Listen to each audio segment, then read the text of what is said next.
Welcome to this free SQL beginners course. During this 4-hour tutorial, you will be learning all the basics of SQL, which will enable you to query and manipulate databases effectively. If you would like to dive deeper into SQL and gain comprehensive knowledge to become an SQL pro, head to skillademia.com and get access to our full SQL course. Now, let's begin. Hello and welcome. Welcome to the SQL course. This is part 1 fundamentals. In this course, we will be covering the topics required for a basic understanding of SQL and how it works in respect to the database itself. We will get into the finer details very soon. My name is Coder Jerome. I have been involved with computer programming languages since I was in my early 20s, which is about 20 years ago from this recording. So by now, I suppose you can guess my age. At any rate, my focus for the duration of this course is to look primarily on the basics and how the SQL language works. We'll be looking at concepts and spending a fair amount of time applying the concepts in a SQL editor of your choice. Allow me to give a brief summary of what we'll be covering. The topics include the following: SQL architecture, tables, fields, records, columns, data types, operators, common rules, a list of database management systems and editors to use. Allow me to give a brief summary of what we'll be typing and practicing in the editor. We'll be working with create, select, update, insert, order by, the where clause. These are some of a few constructs we'll be working with during the course. I'll be opting to use MS SQL Server as the editor. For the majority of our time spent together, that's where I'll be. The course will span 30 hours in length or more, as I seek to give you an ability to apply SQL, understand SQL, and embrace SQL for your career path. The sole purpose here is for you to take the concepts given from this course and to simply apply the concepts to whatever task may be given you in the workspace. To a point I had made just now, we'll be doing a fair amount of lab work in this course. I'm a firm believer in a hands-on approach with heavy repetition and practice through the SQL language constructs. Heavy repetition, okay? So be prepared to get into SQL language and be ready to do a lot of SQL typing. I'm confident by the end of this course, you'll have an excellent grasp of the SQL language itself. Let me give a small breakdown of what you will be encountering in this course. This course will comprise of 10 chapters or unit sections. In each chapter, there will be what are called sections. The first 4 chapters will focus on theory and understanding. The last 5 chapters will be all hands-on repetition with 10 sections per chapter. That's where the heavy hitting begins. That's when we're really playing hardball. After you complete this course, you will have a very good understanding of how to write SQL statements. So, let's get started on the SQL course. What is SQL? In so many words, SQL is a language specifically designed for a database and retrieval of data from the database. SQL stands for Structured Query Language, the standard language for a database management system. SQL has been around since as early as 1974. When we start using SQL, we first have the data definition language. Here, we will create, alter, or drop. Then we have the data manipulation language. Here we will select, insert, update, delete. SQL is essentially a universal query language for your database of choice and is simply the official language of such database management systems. Okay, now, what is a RDBMS? Well, it first stands for Relational Database Management System. We will be covering some important topics in the upcoming sections as it relates to the components of the database. The RDBMS is essentially the home for SQL. One of the main objectives for the RDBMS is to store data and even large amounts of it. We do this by using an object called a table, which contains rows and columns. The RDBMS is technically a type of management system for keeping critical data safe. So, each database would have a number of tables in it and can add up quickly as you could imagine. With that said, each table must have its own key, and that key must be unique. We can then identify which table we're trying to get to or search out. For instance, if we're dealing with a large corporation, you could immediately figure out why we need unique keys in table objects. Those tables could number into the hundreds per database, as each table will be very large and deep with data. Allow me to provide examples of industries using RDBMS: manufacturing, banking, airlines, education, to name a few. At any rate, we'll be using a database in action, hands-on repetition, applying the concepts later on in this course. Note, the RDBMS is basically the robust form of a database management system that can handle large amounts of data. What is a table? Well, the table is an object of the database. It is primarily used to store data as well as large amounts of it. The table also consists of rows and columns. Let me say this: the table, by far, is the most commonly used object for crucial data storage used by companies in several different industries. A very popular table, known as the employee table, might have columns such as name, age, salary, city, country, department, with a unique key associated with the column named as ID. We will be creating tables later in this course on our own. We can say the employee table consists of records and fields as well.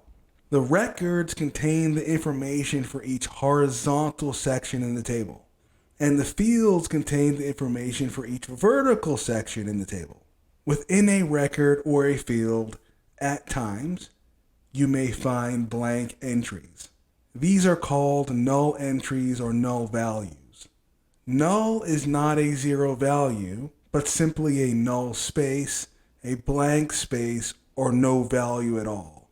We will see tables very soon in action, and we will be working directly with tables in action very soon. SQL has rules. We can call these common rules, or we can call them constraints. These are the rules enforced on data columns that promote accuracy, reliability, integrity, and limitation. As far as data integrity goes, we can be assured of a few things here. No duplicate rows in a table allowed. Valid entries for a given column can be reinforced, and rows cannot be deleted in use by other records. So this is the data integrity that we need to be aware of. Let's go over our first constraint. This is the not null constraint, which tells us that the column cannot have a null value or no value.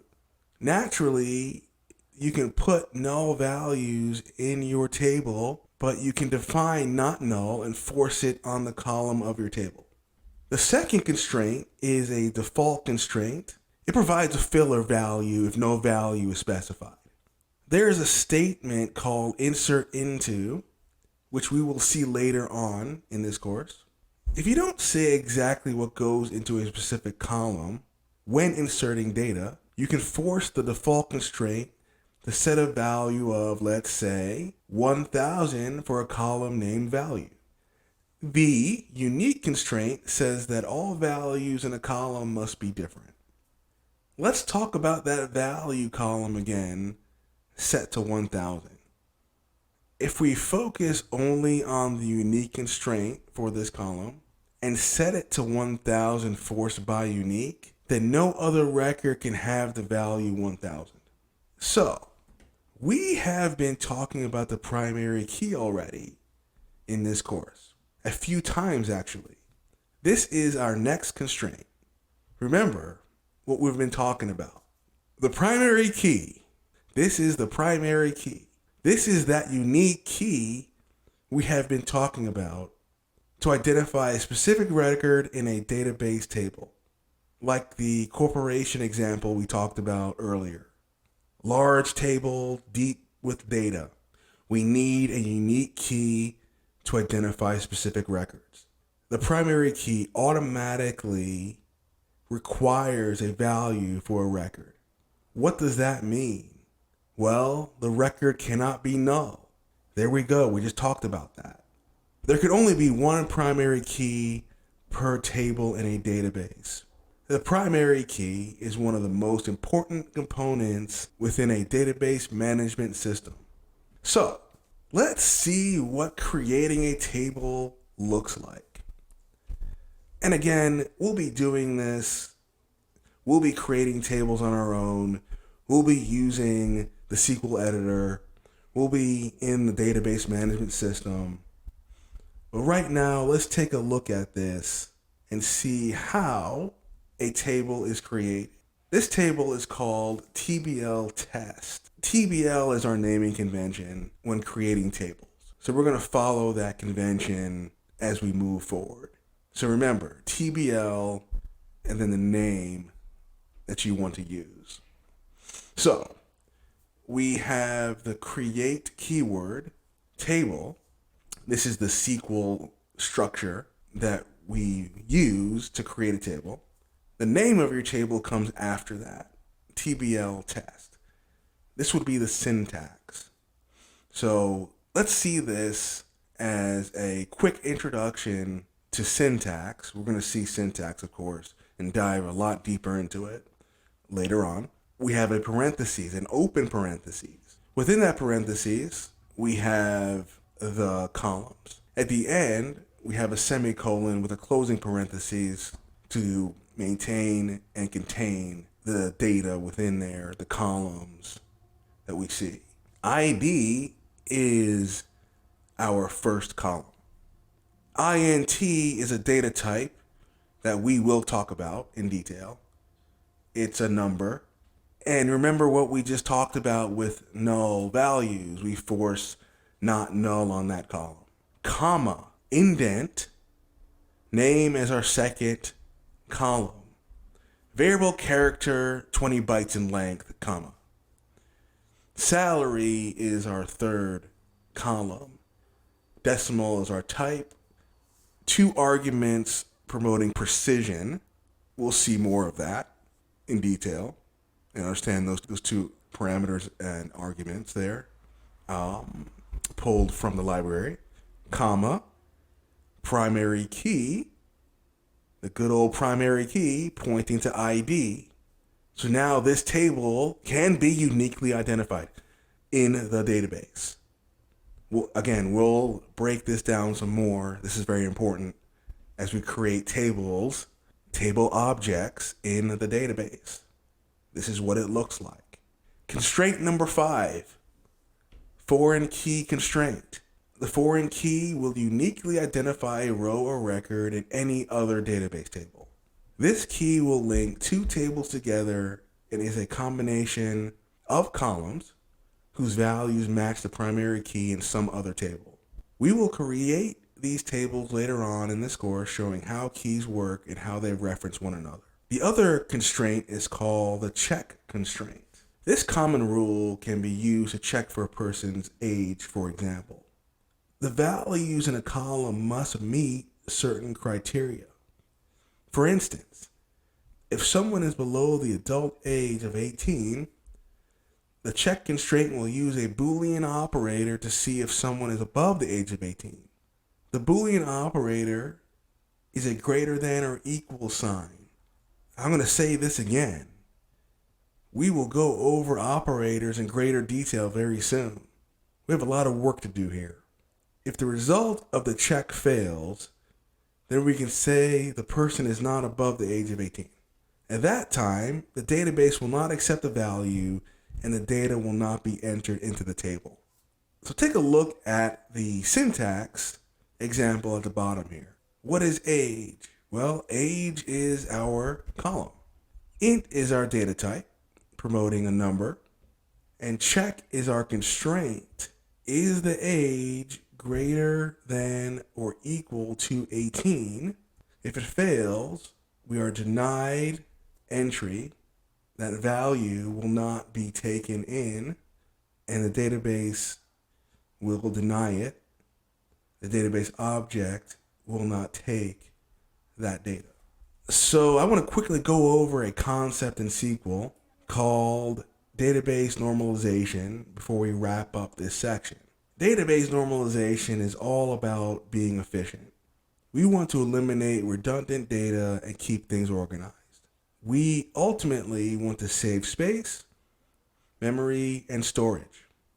A good database structure is what we really want here. There are 3 normal forms that promote an organized database. Let's talk about first normal form now, 1NF. The first rule of first normal form is that atomic values cannot be further divided. Well, what does that mean? If, let's say, you have multiple states belonging to the USA, each state should have its own record in a separate table corresponding to a field as country. The second rule of first normal form is simply no repeating groups, no repeating columns to split states into 2 columns like that. We don't want 50 columns of states, but 50 records would be okay. Second normal form must meet all the rules of 1NF, and there must not be any partial dependencies from any column on the primary key. Lastly, third normal form is defined as already being in 2NF, and all non-primary fields are dependent on the primary key. Okay, let's slow it down a bit. Do not get too bent out of shape on this concept, because later on in the course, we will find some time, yes, to also build tables targeting the normal forms that were just mentioned in this slide. Welcome back. We'll be moving on to our next section, databases. Let's talk about a few of them, a list of them that are commonly used.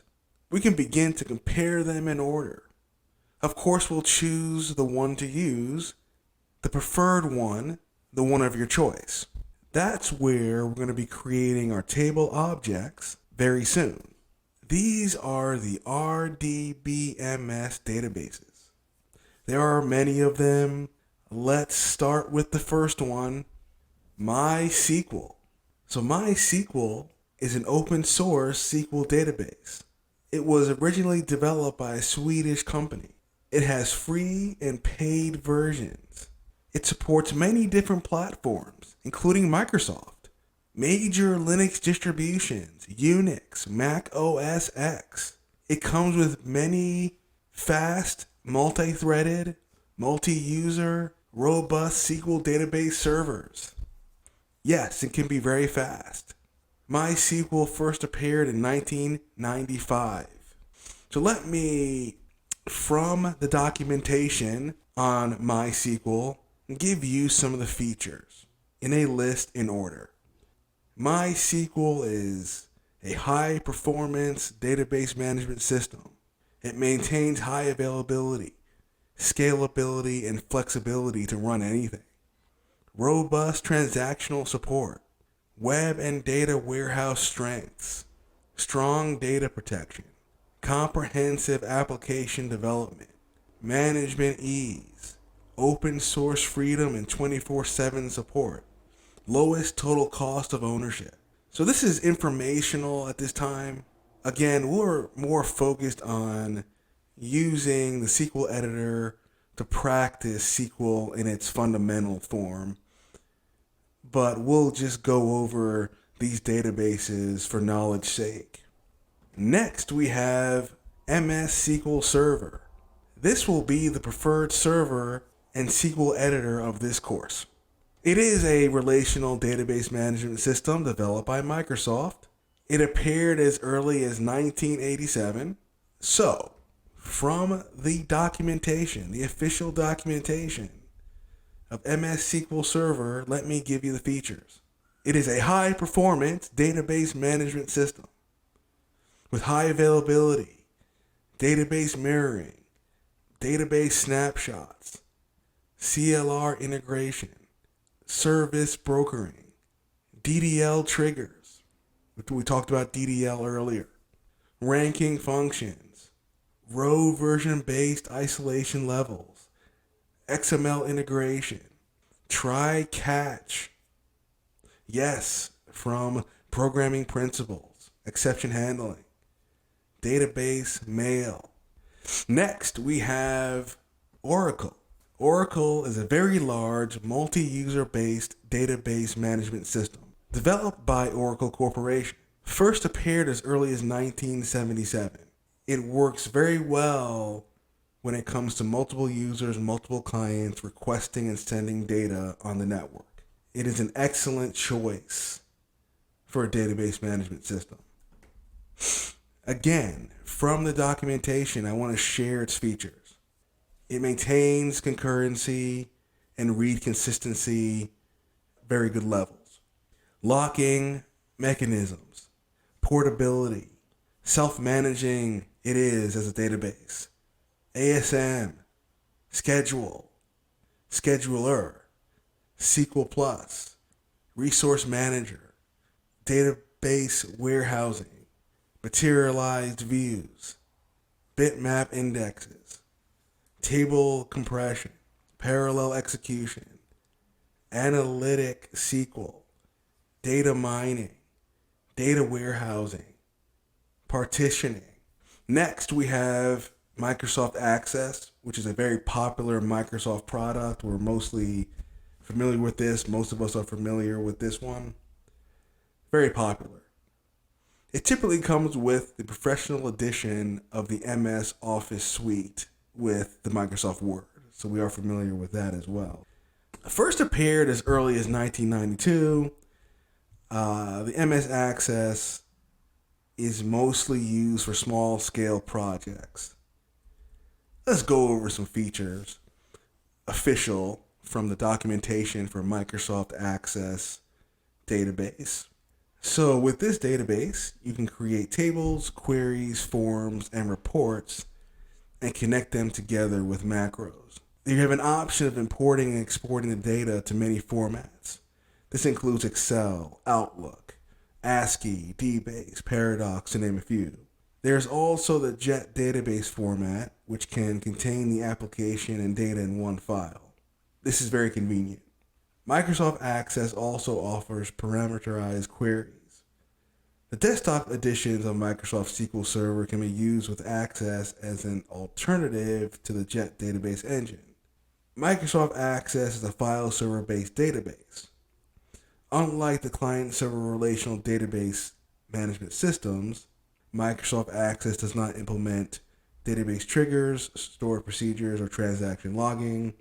That is something we are not concerned with in this course right now, but this section, I believe, is informative and adds value, making us aware of what these database management systems are and what they do and what they're capable of. So let us move forward to the next part I want to work with.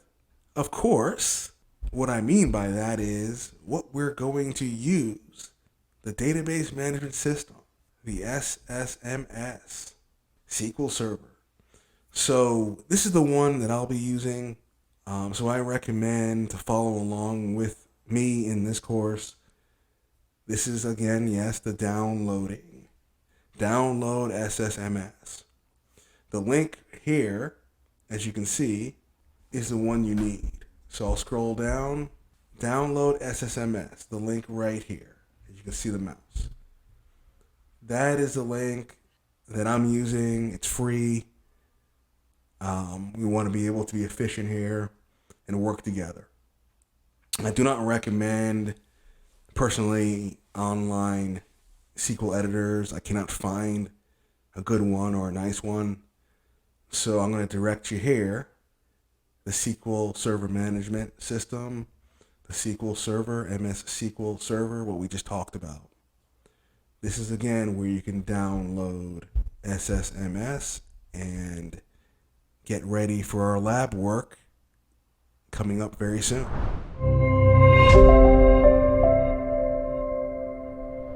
Welcome back. We're going to start a new unit section, SQL Concepts. The first thing we're going to look at here are called data types. Data types in SQL are attributes. We're going to take a look at what these are. We want to know what we're working with. As we build our database, we need requirements. Data types promote memory storage and space. Very important to make sure that we're building our database efficiently. So we need to know what we're using, how much space we need to take as we build our tables. So let's take a look at the first set of data types. The first one, we have the big int. Keep in mind that looks pretty inviting, extremely large number, but again, keep in mind that we need to build an efficient database. We can't take up too much space. We want to have good memory and storage management here. So we can move down to the integer. We saw that earlier in a previous lesson in the last unit section. We have a number at negative 2 billion all the way to 2 billion. So it's a standard integer. If we need to save space, you can see how we can move down to the chart. Small int, tiny int, and bit. So if you have a very small number, why would you use a big int? So these are things to think about when building your database objects, the table specifically. Money and small money, same concept. They also come with decimal places, and you can also format for a $sign. There are options to do that.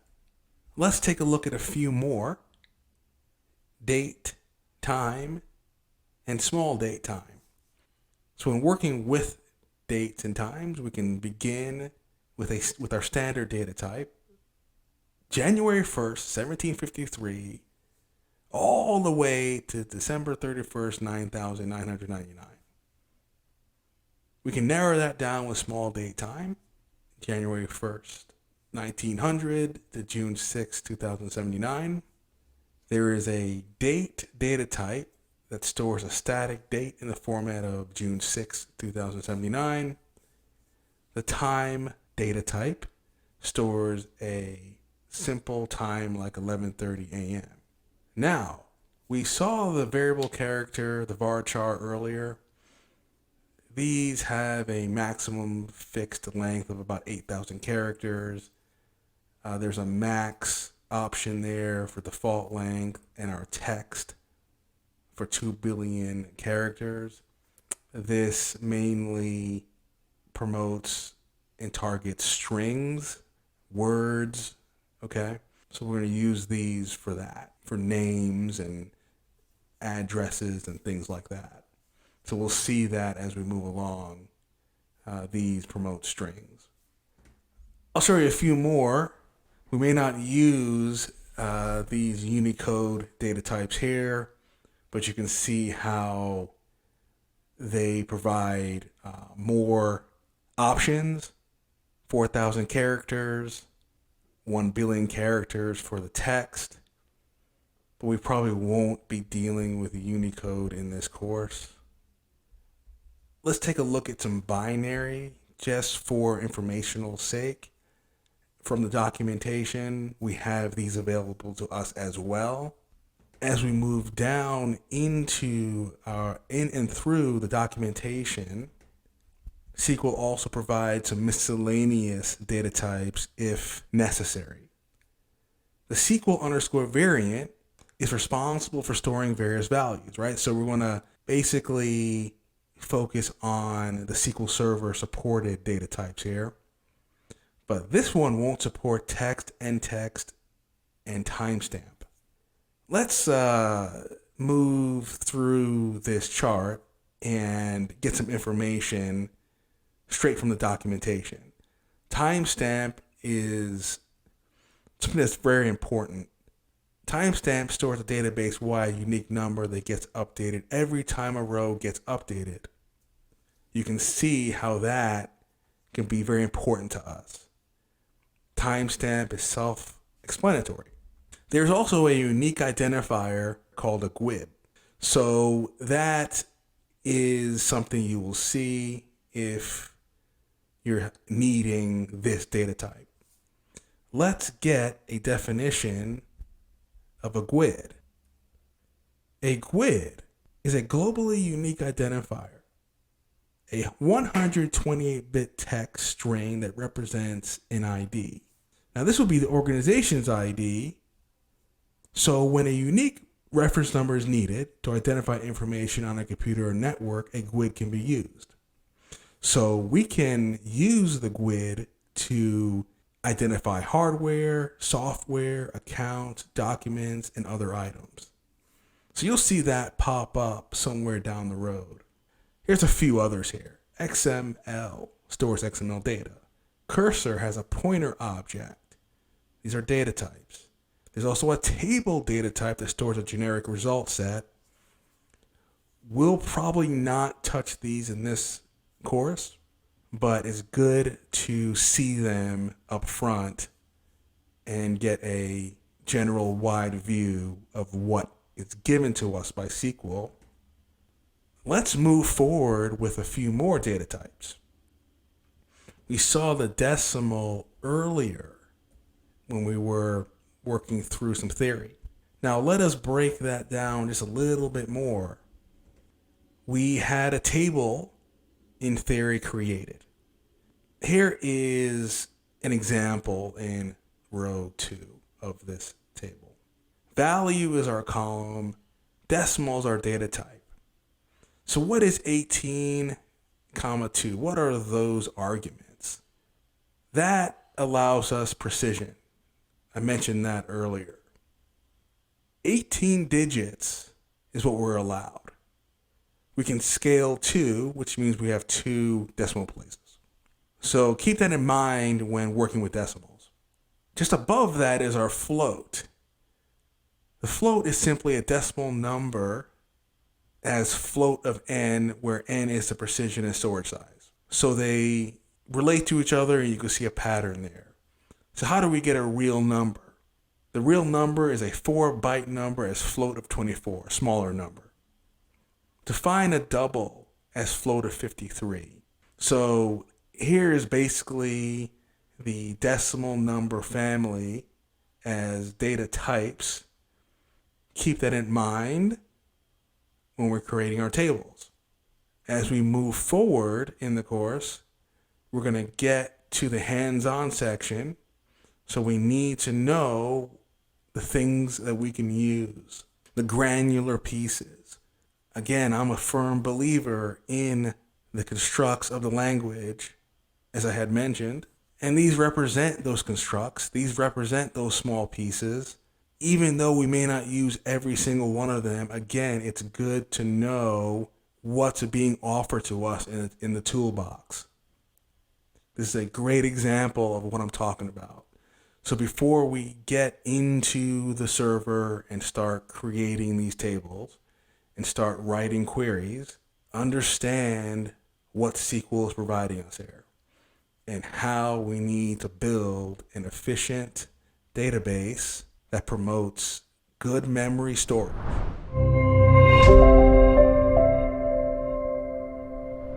Now we're going to talk about operators.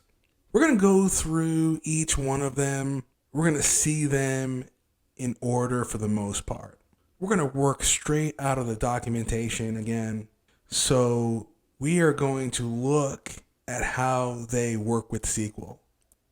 These are Boolean symbols for comparisons for the most part. What is a Boolean? A Boolean says something can either be true or false. Let me go ahead now and give some more information. An operator is a reserved word or a character used primarily in SQL statements. The comparison operators, they like the where clause to perform operations. So we want to specify conditions and we want to be able to narrow down the result set. So let's take a look, right? Types of common operators. What are they? Arithmetic, comparison, logical, and negated. Let's start with the arithmetic operators. So the first symbol is the addition symbol. We are familiar with this from mathematics. So we're adding values on either side of the operator. A plus B equals N. We have a minus symbol that promotes subtraction. We're subtracting the right-hand operand from the left-hand operand. A minus B equals N. We also have the multiply symbol. We want to multiply values on either side of the operator. A times B equals N. Division symbol. We're dividing the values. A divided by B equals N. And we have a modulus symbol to find the remainder. We want to return that remainder. So we're really dividing the left-hand operand by the right-hand operand and returning the remainder. A modulus B equals N. So that modulus operator, represented by the percent sign, does that work for us. Now, let's proceed to the comparison operators. These promote Booleans. Let's take a look. In SQL, we're going to use the mathematical equals, the single equals, but we want a Boolean result. So we're checking if the values of two operands are equal or not. If yes, then the condition becomes true. A equals B is what? We don't know. It depends on the condition. And when we create the tables, that is obviously going to be shown to us, especially with the where clause. We'll be introduced to the where clause when we look at the structure and syntax very soon. Right now, let's continue to work through the granular pieces, as I had mentioned in the last section, okay?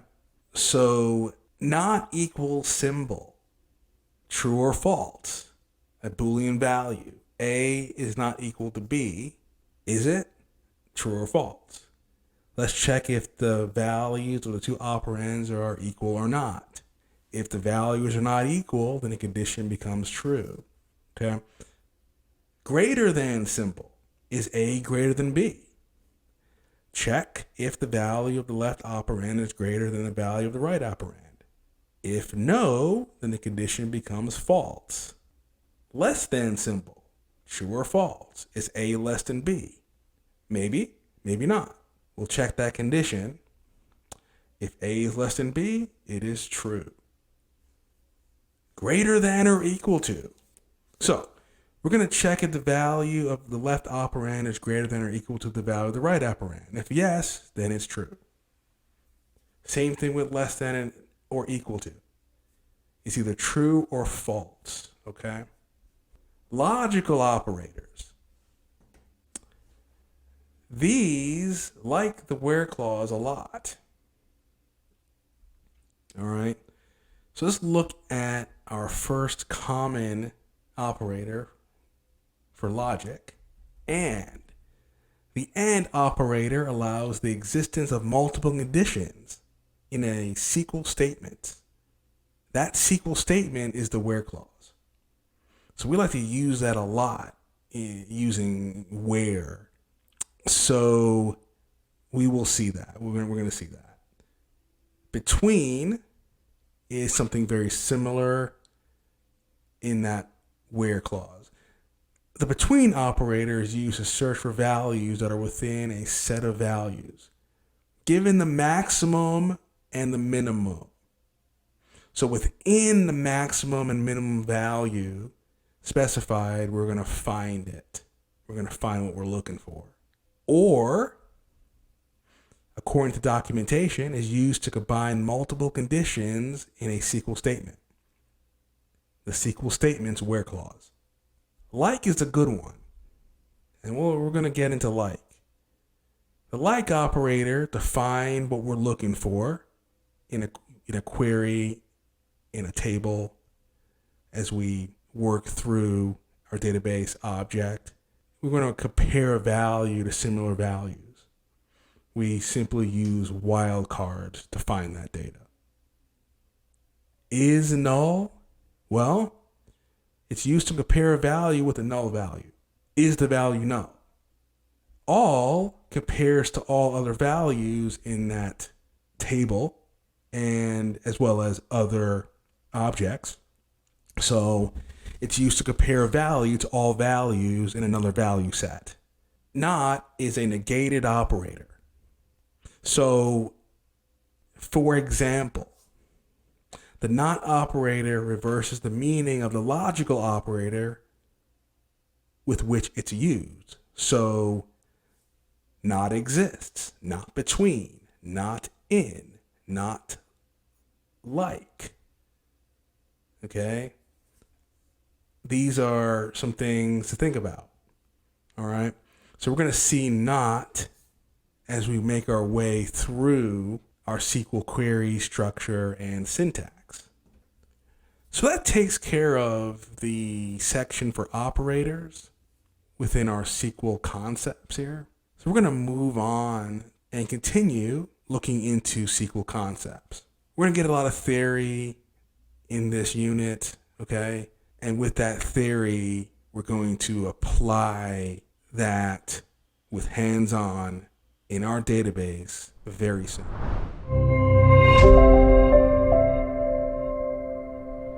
Okay, moving on. Let's talk about records and rows. What's the difference? Well, a record is basically called a row. The record, we can say, holds the data horizontally, where the row is the numbered horizontal holding place itself. The row is a single line of your project, and the record contains specific data about the subject matter at hand. So, again, the record holds the data horizontally, where the row is the numbered horizontal holding place itself. Okay, let's talk about fields and columns. What's the difference? Well, a field is a vertical entity of a table containing the data about the subject matter. The column is the title of the vertical entity itself. For instance, the information we saw in the create table syntax. We saw that earlier. We went over that. We saw the columns created lined up next to their data types. The field contains the specific information about the records in the table. The column promotes the title, the vertical entity, the title itself. The field is mostly concerned with the data as it relates to the records. Okay, continuing on. Let's look at keys. We've talked about keys, and we're going to look more into keys right now. A SQL key It's either a single column or a group of columns that can uniquely identify rows in a table. So we have talked about the need for unique keys, for tables having that. SQL keys ensure that there are no rows with duplicate information. Keys also establish a relationship between multiple tables in a database. So we can imagine a table that may be part of a corporation getting into the hundreds, deep with data. Again, we need to be able to find information quickly and identify information. So let's go to our primary key. We've talked about the primary key. Now we're going to talk about it some more. And we're going to dive into this syntax yet again as we make our way towards application. So conceptually, we'll do that right now, however. So let's talk some more about the primary key. What is it? What is it about? So a table could have only one primary key. A primary key consists of one or more fields that uniquely identify each record that you store in the table. There is a unique identification number, such as an ID number, that serves as a primary key. So the ID we'll use mostly for the primary key as we work through exercises. Again, we will focus on a lot of repetition as we revisit these concepts. For example, you might have a table where each customer has a unique ID number. The ID field is a primary key of the table. When a primary key contains more than one field, it is usually composed of pre-existing fields that provide unique values. So we're going to break that down and look at this syntax right now. So we have a keyword SQL provides, create, table, to give us that object. This is how we interface to do that in our database. We're going to call it someone with the convention of TBL, right? So TBL someone is how we're going to name it. That's a one table of many, potentially. Open parentheses, close parentheses, semicolon to contain the information. These are the columns that we have been talking about. Here's our ID column. The ID column, the data type as int. We went over the storage and how much is allowed for an integer, how many digits are allowed. We entered the constraints. We've talked about constraints. We enter the constraints in order, not null, primary key, comma. That is how we begin to implement these concepts. Okay, so ID as column, int as data type, not null as a constraint, and primary key as a crucial constraint, a necessary constraint, comma. Okay, so now the ID field is set and we're ready to move on to the last name. We can have up to 255 characters, not null, comma, first name, variable character, 255, comma, age as a number, an integer we'll use it, not null. We'll check if this person is over 21 years old. Greater than or equal to is the operator to determine that in SQL. Is this person above 21? Comma, there's a value column with an integer, data type, comma. We've got some notes as a part of this table. This is going to be a string, 255 in length there. Comma, there's a primacy column. This is a decimal number with a precision of 20 digits and 3 decimal places, comma. Corporate balance, we'll use the money data type, which is a large decimal number that should give a $sign, comma. Department taxes, we're going to need a very large number. We use big int for that. So this is going to be one table that could very well be deep with data with many records in it. Now, let's look at the foreign key and talk about it a little bit and break down its syntax. A table can have one or more foreign keys.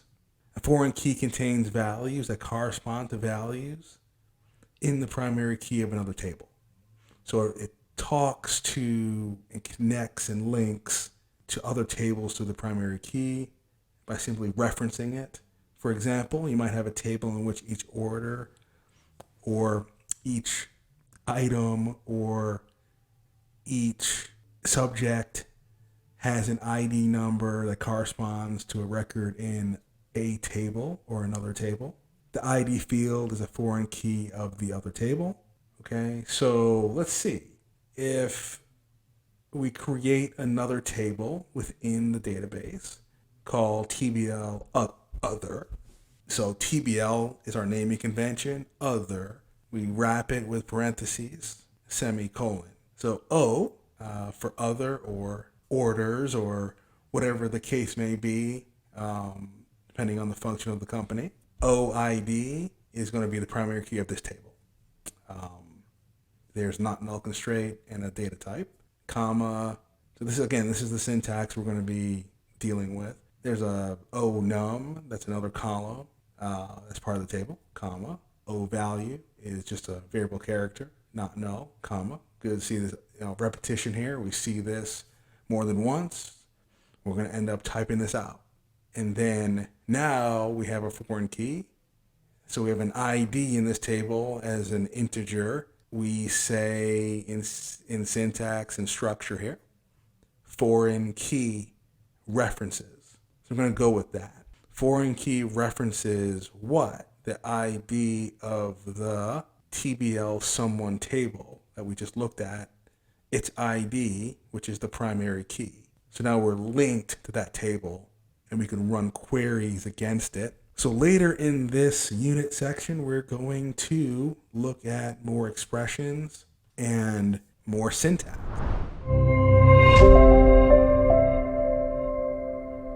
Continuing on, we're going to move back into SQL constraints and continue to look at each one in more detail. We're going to be moving into structure and syntax here and beginning to dive deeper into the course concepts within SQL. So again, the constraints allow us rules to be enforced on the columns of a table. These again are used to limit the type of data that can go into a table. So we want accuracy, reliability, we want good structure here. So the first constraint is the not null constraint. We talked about this a few times. Again, in our course, we have a focus here within this thing called repetition. So I will be doing a lot of that. We'll be revisiting a lot of concepts as I've been talking about. So by default, again, a column can hold null values. Again, I'm a believer in you can't do something too many times. So at this point, we see not null once again on our ID column. So we're going to make ID not null and map it with the primary key that we're going to talk about again. So our ID column has a data type of integer. It is not null, and it is the unique key that's associated there as the primary key. So we're going to see these things feed into each other continually. I'm confident by the end of this course, we're going to have a solid foundation of SQL. I said this earlier. I'm going to say it again. All right, let's continue. So the table here is TBL someone. Our last name is a variable character that also has a not null constraint. So again, pay attention to our structure and syntax here. The comma will always follow that constraint. Age is also not null, and our decimal data type is also not null. So we went over that earlier as well. That's a column called primacy. So we will continue in this subsection with the default constraint. So our default constraint is a placeholder of sorts, provides a default value for a column when none is specified. In this case, if value has nothing in it or nothing specified, we're going to make it 1000. So default 1000, comma, on the column value with a data type of int. The next constraint is unique. We talked about that in theory, so now let's look at it. We ensure that all values in a column are different. We're going to prevent two records from having identical values in a column. So we simply attach that constraint. We see the not null constraint again as we continue with our repetitive approach. Naturally, I really like that. Value is our column. Integer is our data type. Not null, unique, comma. We will be putting our hands on this in the next unit section coming up very soon. So as you can see, we're inching closer and closer and closer to that. Let's inspect our syntax. Let's get used to this thing. All right, the next subsection is going to be more of the same. All right, this is our time to really watch, look, inspect. We started with concepts, theory. Now we're getting into the structure. The next constraint is the good old primary key again. So we uniquely identify each record in the database table. Once again, we're starting to learn now. We're starting to get it. I'm confident that we're doing that early on. A primary key is a field in a table which uniquely identifies each record in the database table. Again, the ID, data type, int. It is not null. You must enter something into that column. The primary key identifies this, comma. All right. So ID, again, is our primary key. So we can uniquely identify TBL someone in the database. The foreign key will reference the TBL someone's ID. So we went over that. It has its own ID as a column with a data type of integer. Foreign key references is the key to make this work, okay? So foreign key references, the constraint syntax, if you will, for foreign key. Foreign key references the other table's primary key. Now we're linked. So we've talked about that. We're going to check something, right? Let's see what we have on check. So the check constraint ensures that all the values in a column satisfy certain criteria. Otherwise, that data is denied entry. So age is our column, int is our data type. Let's check. Are you over the age of 21 or at least 21? Greater than or equals to, that is one of our operators that we had gone over. Age greater than or equal to 21. Are you 21 or over? True or false. If true, then the data gets entered into the table and the database will not deny that value. Okay, so this is the same table we've been working with. As you can see, it beginning to feed into the database. These values we will get used to. This structure we will get used to. We make one table and then we can make many of them and link them together with keys, constraints, which is what they are. So let's get ready for the next subsection, which will complete this unit, if you will. Once we're done with our structure and syntax, we will begin our hands-on with SQL.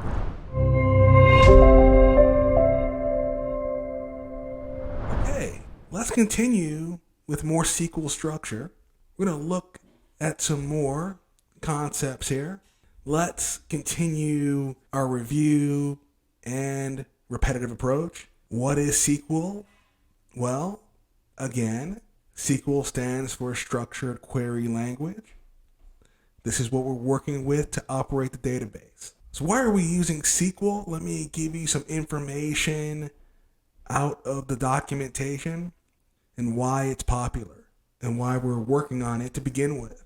So SQL allows users to access data in the Relational Database Management System. We had touched on that earlier. We will allow users to describe the data, define the data, manipulate the data. We can access modules, libraries, and precompilers. We can create and drop databases as well as its objects. We can create views, store procedures, functions. We can set permissions on tables as well as other things. There are some advanced concepts we're not going to touch in this course, but you may, see it. I may talk about it and show it here in this slide. But again, we're mostly focused on the fundamentals and the basics in this course. So not to worry about some of the advanced concepts that I may mention here. So how does SQL work? So let's look at that here and give a quick structure overview. We have things called query dispatchers, optimization engines, query engines, and so on. So we first begin to execute a SQL query in the database. It then talks to a processor to parse that information to make sure that it understands what's going on. So we want to parse and optimize our queries so that our database can understand what's going on. There's an engine that connects to a file manager or system, and then the database receives that information. So the classic query engine will handle all the queries that we're typing and inputting, all of our input and output. So the system will determine the best way to carry out the request, and the SQL engine will figure it out. It's all about interpretation. So this is a quick overview of the infrastructure, right? We have our query, it gets processed and parsed through an engine and a file system that the database can communicate with, and then we have an optimal working database management system. All right, so let's go over our commands and our expressions, and what we'll be querying and writing in SQL. Let's take a look at our syntax. So what is syntax? Well, it is the rules, it is the guidelines, it is the structure. So we will be getting closer to that.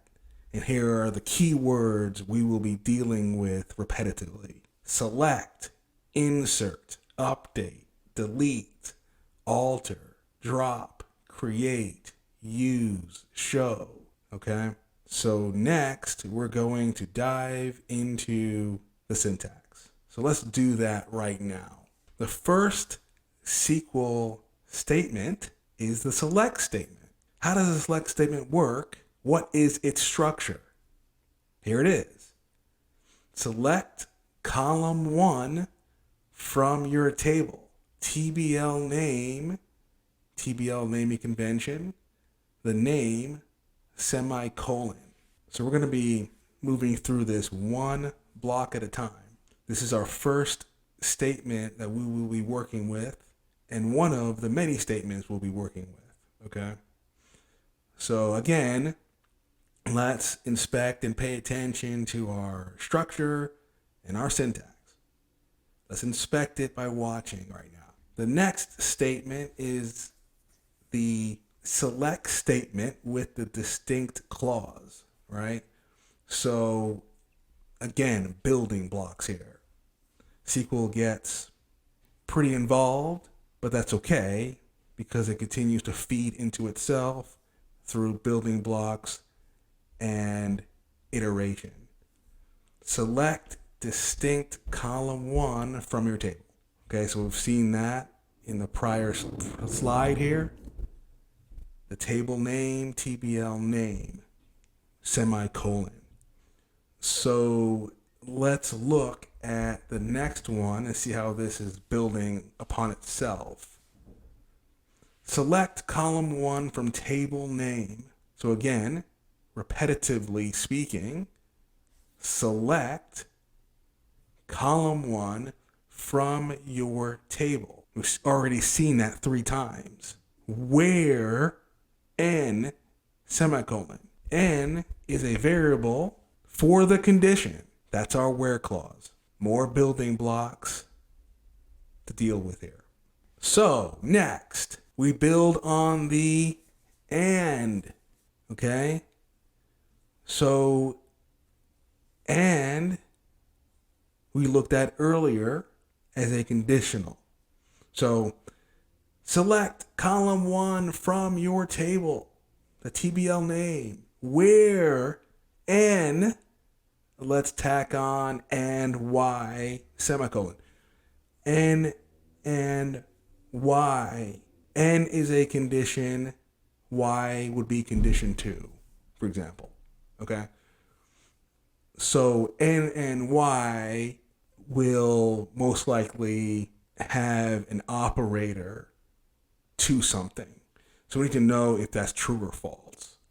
So we'll see that when we dive deeper into this, to the hands-on. So that's back to our operators. So for example, where n and y equal value. What's equal? An operator. What's an operator? Something that promotes a Boolean. What's a Boolean? Something that's either true or false. SQL OR is the same, n or y. Select column 1 from your table where n or y operator value is it true or false. All right. In is something that we're going to be dealing with within a SQL statement. All right. So we're getting used to this syntax. I could imagine that you are. Select column 1 from table name where your column, okay? It just happens to be column 1. It could be multiple columns, but in this example, we'll just use the one column. We're not going to use equals here in SQL. We'll just say in. So in is a keyword SQL provides to say, does the variable NYR exist in the column? And then we'll get our output. So we'll see more of that. Select column 1 from your table where column 1 is between a variable value of n and y. Okay, pretty straightforward. So n and y could be numbers in this case. There is a thing called a like clause where we can use wildcards. The wildcards are denoted by percentages, percentage symbols. Select column 1 from your table where the column 1 is like the wildcard and a character represented by the variable n, semicolon. We will get into that some more. There's an order by clause. Select column 1 from your table where a variable or a condition there of some sort. We want to order that by the column 1 in a descending order. There's also an ascending order as well that we can use, represented by ASC. All right, so let's continue to review our syntax. We may not get into the arithmetic here, the aggregate. This is number based when you're talking group by clause, but it's good to see it up front here for a minute. So the sum of column 1, where a condition is met, we just group by the column 1 because there are numbers involved. So order by cannot be used with numbers. We want to count as well. We can count the column. Pretty simple. Count the column 1, the values, the data from the table where we have a condition. Having is associated with group by when we're dealing with aggregate functions like numbers. Okay, it's having some variable value there. All right, so we're querying our details that way. Okay, so we've seen the create table. The create table is some of primary statements that we'll be working with, creating objects, creating table objects. So let's look at this right here. As we see, we create table, TBL name is our table name. Open parentheses, close parentheses, semicolon, we talked about that.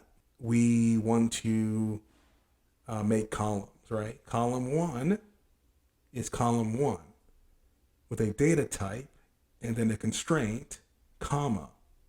Column 2 has a data type, comma. Column 3 has a data type, comma. Column 4 has a data type, constraint. Those constraints we have been talking about, okay? So those constraints can be not null, they can be keys, so on and so forth. There's a thing called insert into. This is how we get the values into the table. Very important. We'll be looking at this one and working with it because we need to get data into our table object. Insert into the table, TBL name. We have multiple columns here. Column 1, column 2, column 3 in parentheses. Enter values. Insert into values. Insert into values. Value 1 for column 1. Value 2 for column 2. Value 3 for column 3. Very important. All right. So let's talk about this a little bit. Let's say you have an ID, which is the primary key for column 1. Column 2 could be the name. Column 3 could be the salary for that corporation example, right? This is probably one of the employees, right? Values, right? So value 1 is record N, comma. Value 2 could be a person named someone, comma. The salary could be a value, right? A number of some sort, okay? Close parentheses, semicolon. So you get the idea of what this is. Inserting data into the table. Then we can update, okay? Update some information. So let's look at that. Update table name that we've been using and working with. So let's say we set column 1 equals value 1 where n equals r. So we looked at that in insert into just now. So the column 1 equals value 1. So we want to get that condition set where variable n equals variable r. So what does that mean? Well, let's kind of, talk about an example. Update table name, set the address to some name, for example. Set the name to some name, right? Depending on the column, what column 1 is. Value 1 could be the name, the string, where ID equals R, like that. R is the record. Remember that unique key we talked about? The primary key to identify the record in the table? See how it's all coming together? Then we can, of course, create a new database. We can create a database called DB name. So that leads me to the next thing I'm going to talk about as we enter the next unit section. We're going to create a new database. We're going to start to put our hands on SQL very soon, coming up. At this point, we've gone through a lot of theory, a lot of concepts, and structure.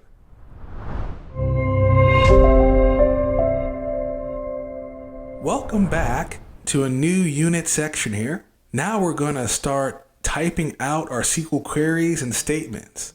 We're going to be doing that very soon, but first, I want to bring you back to the download screen so that you have an editor for yourself. I will be using SQL Server Management Studio as my choice.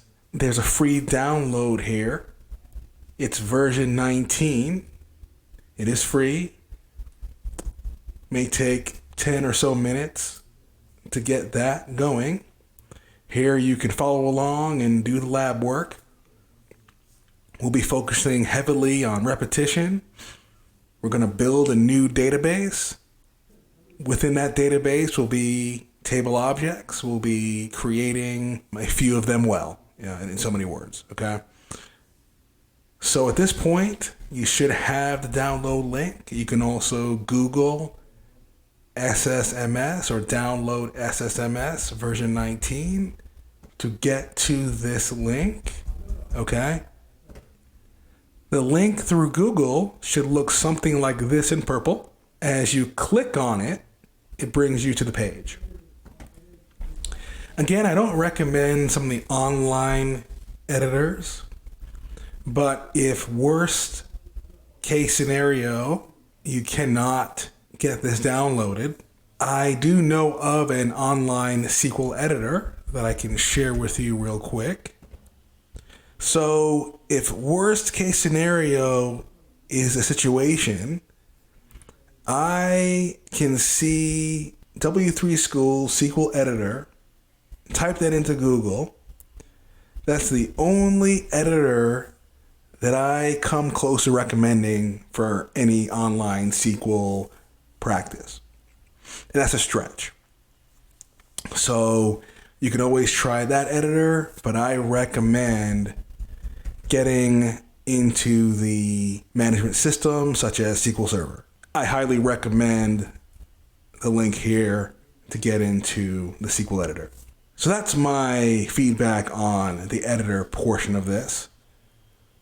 Again, my name is Coder Jerome. We are going to continue in this course. 98% of our work going forward will be hands-on repetition. So be prepared for repetition. Don't be surprised if we're going over something over again and again. Don't be surprised if we create a new database and then another database and maybe one after that. Don't be surprised if you see more than one table or more than one insert statement or more than one select statement or more than one of the statements that we went over in the last unit. Do not be surprised with that approach because we're going to really dig into this language, okay? So let's do that next. So here we are in the database. We're going to begin with our first statement. We've seen this already in theory. This is where we're going to create our new database. So let's take a look. So as you can see to the left, we've got some system databases. This is what they look like in this management system. We've got a master model. We've got DBMy, DBTest. These are other databases within the system. But we're going to create a new one. All right. So let's try that. Let's go ahead and look at our query window to type our commands. So most of you should be using this system to follow along. Feel free to use another database management system or editor if you want to. However, we're focused on the SQL querying here. So the first thing we're going to do is create That's our key word. We've seen this, and now we're really getting into the language now. Database, we understand what this is. We've seen that before. So we will, at this point, name it something. We'll go with the convention of DBInfo1. All right, make some space. Okay. So now we can execute according to the interface that you're using. You should be using this one. And our commands are completed successfully. Okay. This is just an interface. It's all dependent upon your native environment. This database is now created, and we'll go ahead now and refresh. Okay. There it is. DBInfo1 is what we are concerned with. There's some other databases in there. We're going to build more databases as we move along anyhow. But right now we're going to work with DBInfo1. This is a new database. So we are not concerned right now with the actual interface. As you can see, my mouse is moving here, right? This is just the native interface for this particular management system. We're not concerned with that right now, right? As you can see, there are native things like security and replication and some other management areas down here. We're not to worry, not to be concerned here with all of this. Why? Because we are focused on the SQL language itself. We are only concerned with the querying and the application of SQL. What does that mean? Well, back to kind of what I've been talking about, this approach where you're going to take your knowledge of the language, your ability to write SQL statements and queries, so that you can go, the idea here, right, is that you can go to any SQL management system or querying editor and apply your skill in this language. So right now, we are language people. We are SQL people. We are taking what we have, what we've learned, and we can say, hey, I have SQL. Where do you need me? You can walk into the workspace. What do you need me to do? What management system do you need me to work on? Okay, because you know the language through what I call repetition and application. You can apply it. Okay, so that's very important to understand. So here's our database. And within this database, we can expand it here. And there are the table objects, or the folder in this case, that we're concerned with. It has system tables, some other things in here that, again, we're not concerned with, okay? So I'm just going to, refresh it natively here. So feel free to poke around if you want to. But again, that's not the focus. We're going to move on to the next set of querying. I'm going to go ahead now and delete this because I want to use our DB and start to move through to the next area, right? So that's going to bring us to our table object. It's time for us now to begin creating tables. We have become very familiar with this through theory. Okay, so let's get ready to work on that right now. So we're going to be dealing with people. Okay, so here we are in DBInfo1, our new database. What do we want to do? Create table, TBL person 1. Open parenthesis, close semicolon. So we have been introduced to this syntax already. The table has columns and rows. We've gone over that in theory. Now, what is our first column? ID. We'll set it that way. We want this to be a data type of integer.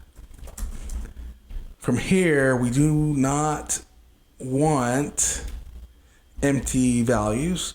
You must enter something. And then we'll make it what? The primary key, comma.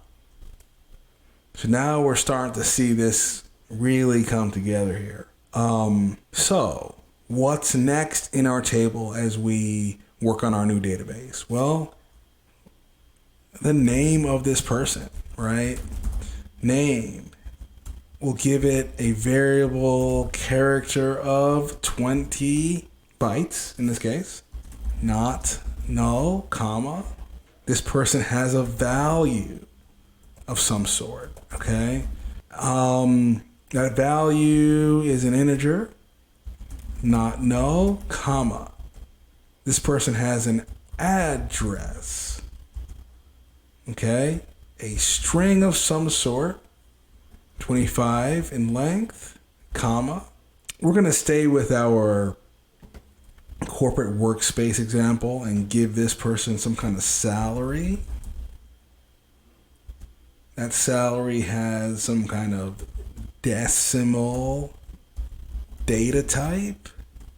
We'll go with the standard 18 precision number, okay, 18 digits with 2 decimal places. This person also has a primacy value of some sort. This is again the column as an integer. So we're going to build this database, person 1. Remember what we talked about. So this is going to complete the table here. Remember what we talked about with data types, constraints, operators. Okay, we are building a new database right now called DBInfo1. Remember what we talked about with primary keys and unique keys to identify where this person is? So we're going to be applying all of that. We're going to do something with this new database. We're going to simply build it, okay? So let us do that now with this table. So what you're going to do is execute, okay? So in this case, I have an execute button according to the native environment here, the native interface. I'm going to say it again, all right? We are not concerned with the GUI interface here. Again, each platform comes with its own flavor of, in this case, executing the commands. So this happens to be a nice little green button with the word execute. That's great. Let's not get hung up on that. That's just design, okay? We're not worried about design. We're only concerned with a low-level abstraction, okay? So I want to make that very clear. Once again, we are concerned with the low-level abstraction of the SQL language constructs itself, as you see here, creating a table in this case. So we've done that, right? So you execute, it's going to complete successfully and give you the native response that it's successful, okay? Now, we should have a table. I'm going to go ahead here now and remove this. All right. I'm going to execute one more time because I want to continue to stay with our current database, the new one, and move on to our next statement. The next statement is the select query to fetch the data from the table object that we created. Okay, we've talked about this and we're talking about it again. The result will be the result set. We're going to see that. So let us work on the next query. I'm going to go now and use the refresh accordingly. So in the list, within the native environment, you should see the table some way, somehow. So we see our table here as person 1, TBL, person 1, part of DB info 1. So now I want to get some information out of there. Select all from, so we've seen this. We've seen select, that is. TBL person 1, okay? I'm going to go ahead and execute this now. Take a look at this. Let me scroll up for us. We have the columns. We talked about columns, and we see them here. ID, name, value, address, salary, primacy for person 1. Our first object, our first table object is beginning to come into the light. It's beginning to be created. It's beginning its construction, so on and so forth. Very good. We should like what we see at this point. We're going to now expand on our table. We're going to build it out. Okay. So the asterisk represents all, by the way. So know that the asterisk in this new database that we have created is all, catch all, every column, right? So we're going to get every column from our person 1 table. So at this time, this kind of brings us through the database creation portion, if you will. So we're using it, we're selecting a catch-all from it. We created a initial object with 6 columns, okay? So next we're going to expand on our database and we're going to create more objects, specifically table objects. Okay, let's continue by building our new database. We're going to need to create more table objects. We're working with people right now. So we already have one person created in the database as a table object here. So we're going to go ahead now and create another person, or simply put another person in this database. So we're assuming it's an organization of some sort. It could be a corporation, like our previous example that we were using. So we're just building it one piece at a time. So here we go. Create table, TBL, open parenthesis, and close it. Okay, so now we're going to put our columns on the inside here. So we are, without a shadow of a doubt, practicing repetition, everything I've been talking about. It also needs an ID with a data type, should not be null. It's also going to come with its own key, a name. Okay, we're getting used to this now. All right, length of 20, comma, we've got the value. So that value came with, or will come with, an integer data type. Okay, so we're simply building out our database. Object person 2 also has an address, a string.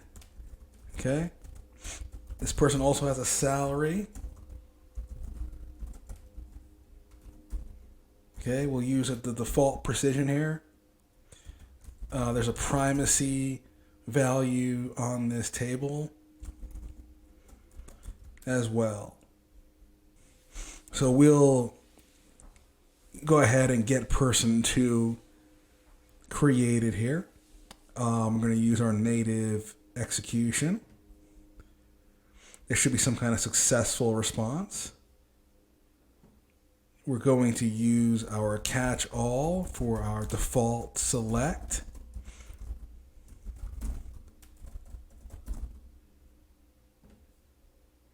and he is now in the database. I'm going to use a native refresh over here because it is native to SQL Server. So now we have two tables created in our database. Next is going to be another object. We need person 3. So you can see where this is going. Okay. He also, you move a little bit faster here because we're getting used to it. So I'm confident that by the end of this course, you're going to know this really well. Okay, so in this course, we focus on repetition. Okay, so I'm pretty confident you've come to the right place. All right, we're going to keep working and building this database. Hands on, here we are. Okay, we're literally building it out as we speak. So let us continue. Do not be afraid of the repetition. It's very good for everybody, very good for you. Okay, so let us continue with the ground up build here, right? From the ground up, we build this database. Extremely important that we understand how to build things, how to create things here, and practice the concepts. So this is the third table object. He also, or this person in this case, has a name as well. Okay, so we're going to keep moving through here. He has a value that must take data. He also has an address.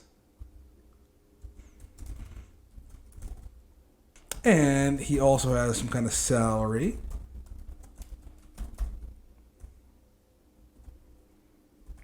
And some kind of primacy.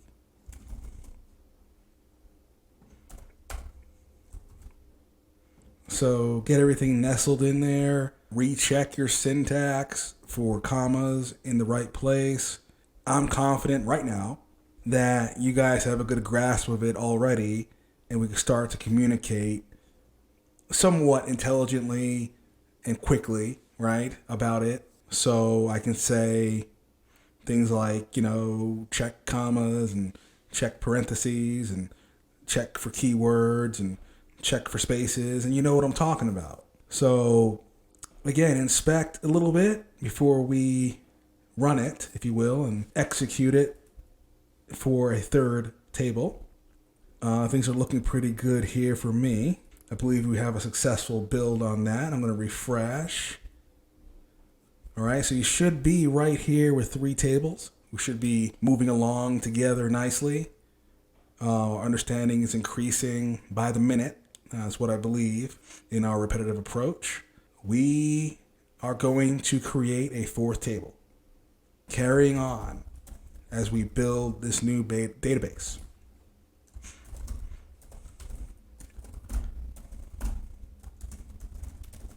All right, so we've got a person 4 who also has to get the right build in here for our info organization, if you will. Okay, assume that's what it is. He has, of course, a name.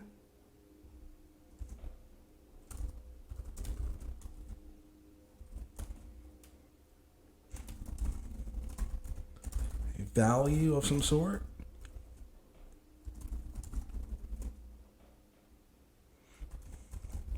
An address.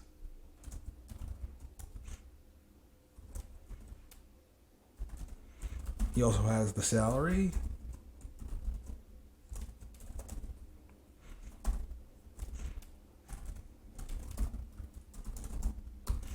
All right, so we're creating a 4th person in this organization. Again, inspect everything. If somehow there's a mistake, mistakes do happen. You'll see errors. we may see some errors down the road here. And then we'll just kind of show you how to work through those errors. We'll just practice that as well once we encounter some kind of error, okay? So we have a person 4, we have a person 3, like that, person 2, person 1, okay, ID, name, value, address, salary, primacy. So now we'll move on to another person. This person is going to be a little different than the others.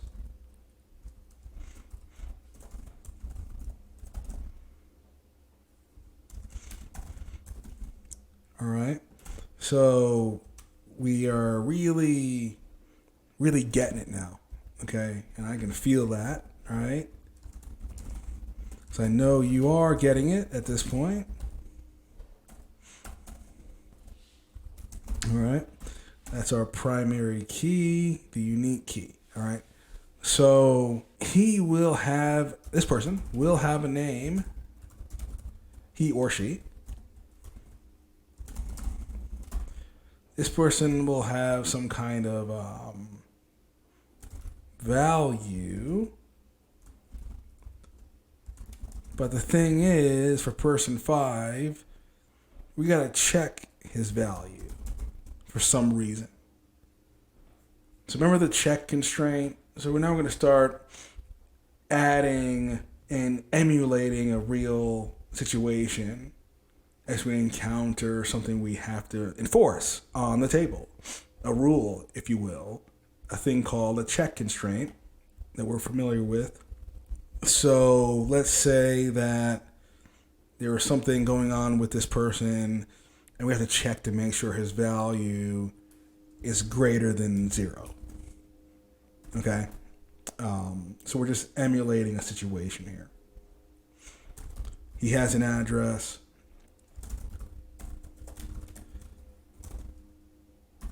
He does have a salary.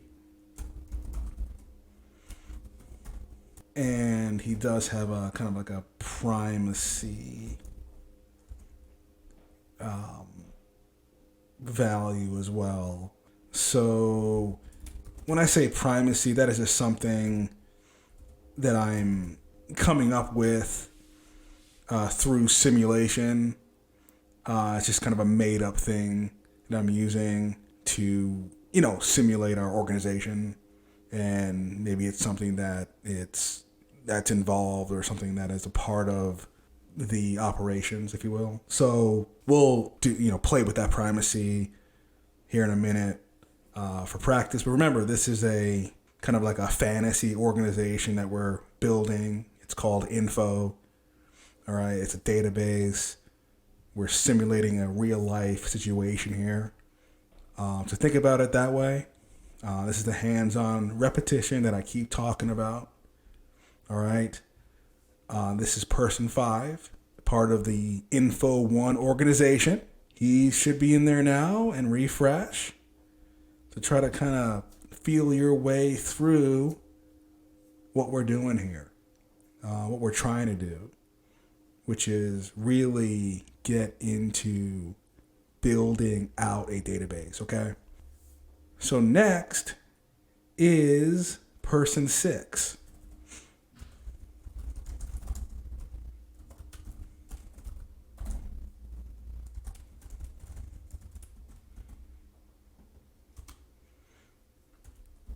All right, we're definitely going to rinse and repeat right here.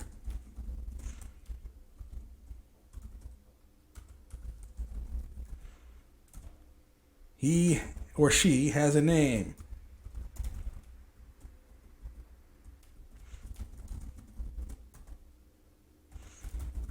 This person also has a value. There's no need to check anything because they somehow were vetted through admissions, if you will. Okay, so I'm going to kind of play act a little bit to kind of get the feel for the simulation, all right? Next will be the address.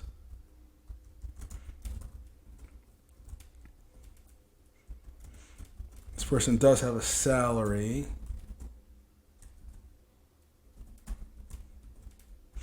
And a primacy.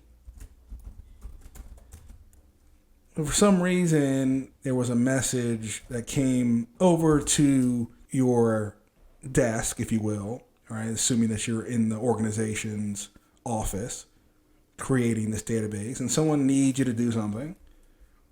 So you get, when that person 6, needs an additional setting to be enforced here, an additional rule, simply a common rule or constraint.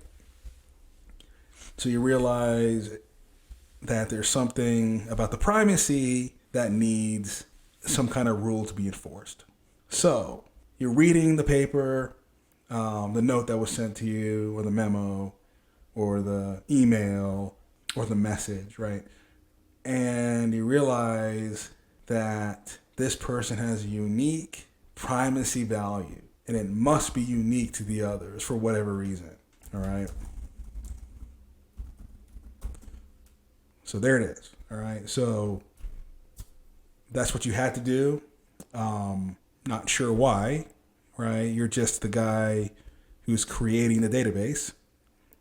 Like I said earlier, we're just the language people. We are the people who have SQL and are going to apply it and meet the needs of the organization and their requirements, okay?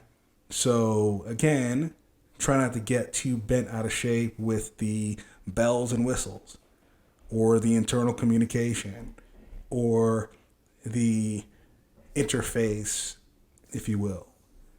All right, let's stay where we are. We know who we are in SQL, and we simply apply it, okay? So now person 6 is set with his constructs and columns and common rules and so on. So now we have the 6 people that need to be in this database up to this point. Now, we don't know if it's going to scale later or not. We're going to find out if it needs scaling. But right now, this is all the organization needed you to do. So we'll move on shortly. Okay, welcome back. My name again is Coder Jerome, and we will continue building out our database. Our organization is Info1. We're simulating a build here. Okay? We're going to move to our next SQL statement. So let us take a look at where we are. We have been practicing and working on the concepts. Now it's time to piece it together. So a table object can have multiple people in it. So go ahead now and move from singular to plural. So what we have here, you can right click on the table, go to rename, all right, because it is a table of persons, okay? So for example, let's go into our first table, okay, and start applying some logic and give it the data it needs, okay? So this is the persons 1 table for the Info1 organization. We have been told to build a database called DB-Info1, okay? This table, persons 1, was given columns, data types, and constraints. So each person that's added to this table as records, okay, will take on the constraints that were given to this table. So this is the persons 1 department, if you will, for the Info1 organization. So there will be more than one person in the persons 1 table. Okay, so let's go ahead and again piece together the logic and get the records now in the table. So that will require the insert into. We went over this in theory already. So we're going to go ahead and, simulate that persons one is some kind of department for the Info One organization. So you're given more information on what we have to do and what we need to get into the table and who these people are. Okay. So we know that the persons one table has an ID, okay, a name, a value, a salary, and a value. We have an address in here, salary, and a primacy, okay, values, okay. If you don't understand it right now, we will, because I believe in our repetitive approach. So no worries there. Our key record here is 1, okay? So that is the primary key association there. This is how we're going to identify a person named Pan, if you will, comma. So we are mapping it to the columns. We saw this in theory. This is value mapped to column, Pan mapped to name. So what is Pan's value? Well, it must be over 0. Okay, and his value is somewhere here. So your responsibility is to get the data into this table. And this is our first record. We've talked about this, and now we're applying it. So what's his address? His address is address like that, comma. All right. That's his address. Address 67. All right. What's his salary? It's a number of some kind.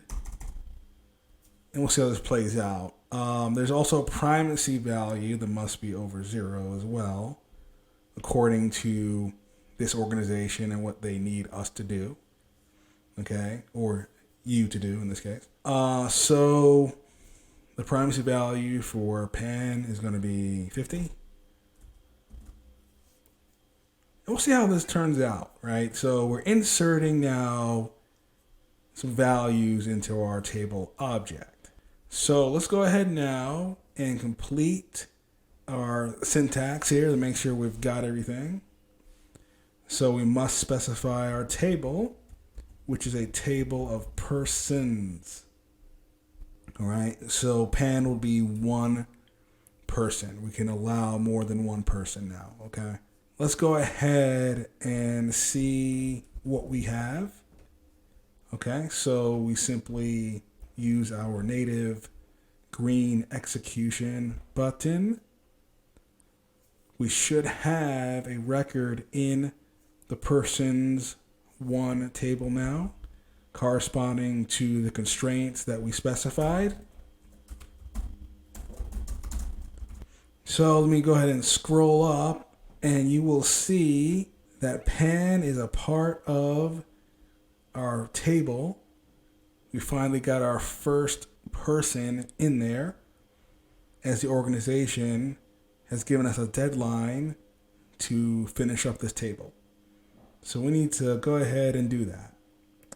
So it's very important to manage your time and make sure that we're on track for the task. So again, we're building out a database for organization Info One. So as you can see, Pan is the person with a value of 90. His address is address 67. His salary is 60,000 with 2 decimal places, right? So we saw that in the precision. His primacy value is 50. So we are, again, focused on just meeting the requirements here. Not too worried about who Pan is right now, okay?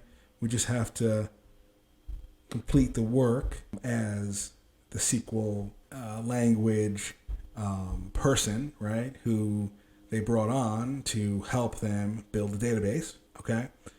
So at this point, we're going to go ahead and do that and continue to do that by inserting another record.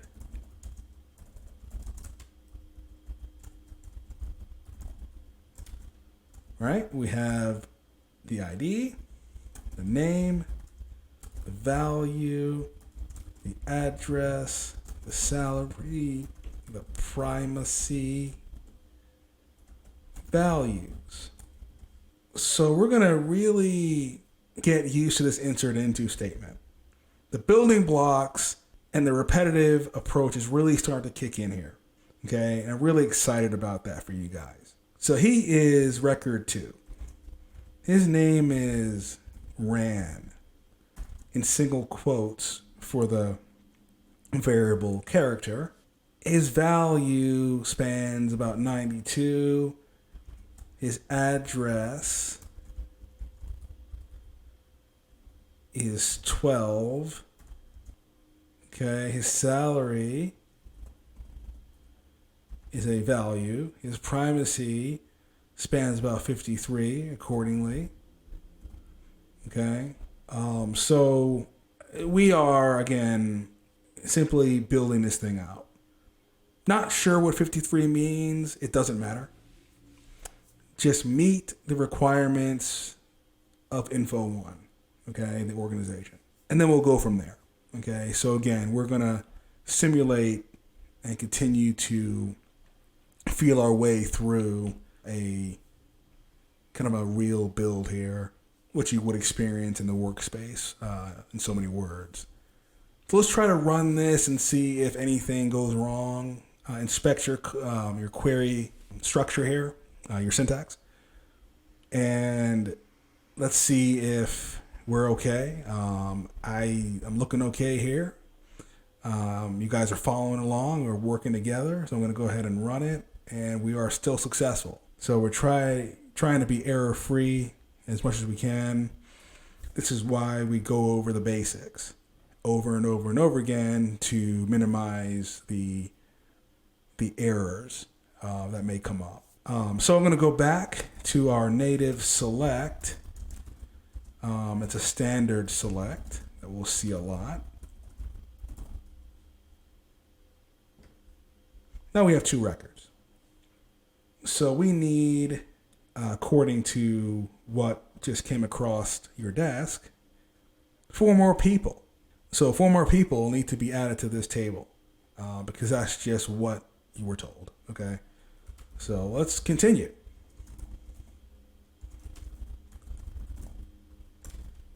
All right, you have to specify the columns.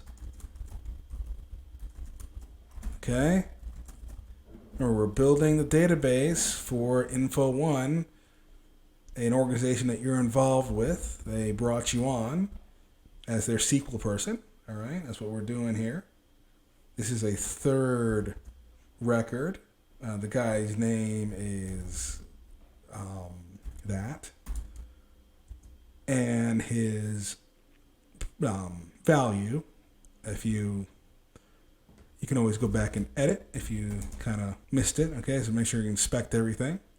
Don't be afraid to make errors. Errors happen, but we're going to minimize that as much as we can through our approach. His value is 91. His address in single quotes will be just like maybe the other guy. They kind of live in the same area in this particular place. His salary is this. A primacy value of about 55. So check to make sure that things line up literally, and that we can simply get this individual into the database successfully because you have time constraints. Rinse and repeat your check. So we haven't talked about the catch all star a lot so far, but know that this is what you'll be using to just kind of check things. The catch all. Select all from the table. Okay. So that is going to have your records in there and give you that wide view and a quick check. Okay. So let's insert another person.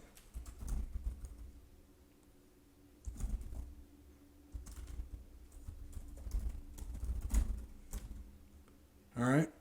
So who's this guy? Well, it's going to be someone that is probably in the list. So he has a name, a value, an address, a salary, a primacy. So he will be record 4. So check your table. You're going to have your table before you. The name of this person is Sam. He has a value of 93. He has an address of 67 as well. His salary is 65,000 with a primacy of 50. All right. So we'll go ahead now and get him in there. If something errors out, and we finally got our first error. So what's causing that? So we have an ID, a name, a value, an address, a primacy, of course. So let's take a look and see what is causing that error. And we need a plural S, okay? So let's go ahead and get it in there. I'm going to go ahead now and select everything once again.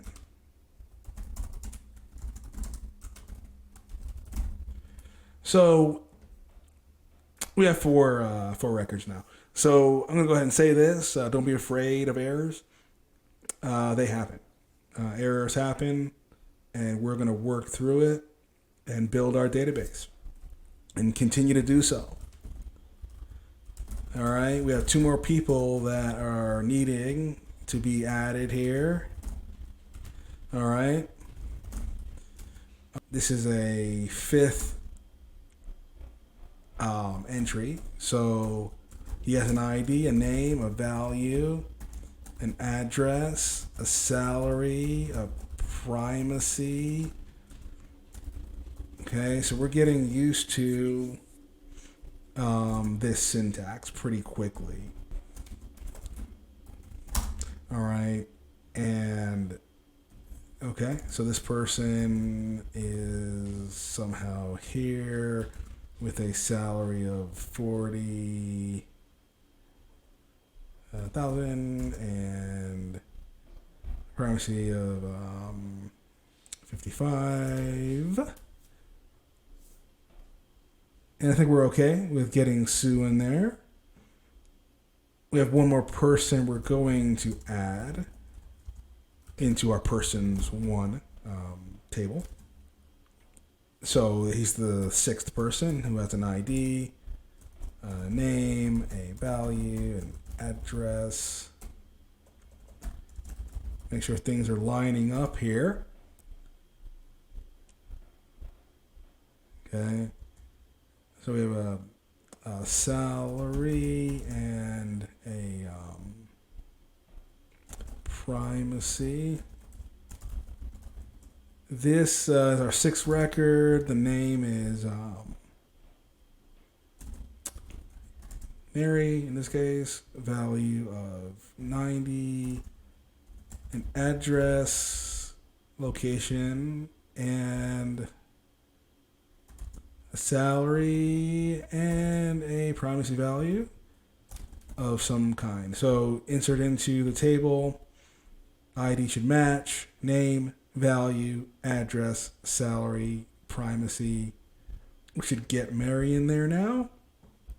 And check.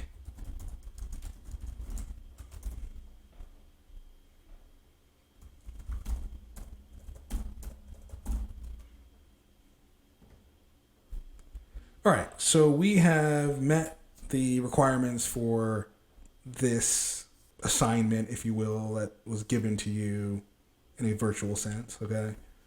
Info 1 gave you the assignment, you completed it, you added the 6 persons, okay? So it is in fact plural, more than one person will go into a table object. Hi again! Congrats on getting this far! I hope you're enjoying the course and are already witnessing the power of SQL in action. If you're interested in exploring the extended version of this course, visit skillademia.com, where you will find our complete SQL course for beginners to advanced users, with more than 150 lectures and numerous practical projects for you to complete. Let's continue our SQL learning journey.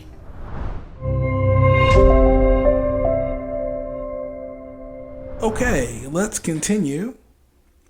Let's look some more at the select statement. So right now we're selecting everything from persons, which is a table in the info database, info 1. That's the organization. So let's go ahead and take a look at some other select syntax. If I want to select the name and the address, I can do that. I can filter appropriately from our table and get some kind of result set from that. Okay, let's try another result set. All right, so we're going to go back to the table. We're going to go ahead and select maybe the ID and the primacy from the table. All right. So we'll go ahead and continue. I think you're getting the idea here. You're seeing what I mean by repetition and a repetitive approach by simply going through it from the top, from the ground up. You're always going to type out your SQL statement. In this case, we're working with select. So you're going to really grab a hold of this statement, key reserved word in SQL, and you're just going to type it out, right? Get used to it. You know, get some columns out here.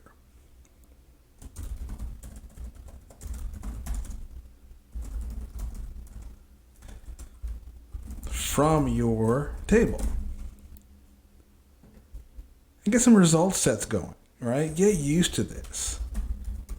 You know, make it a practice. This is what I mean.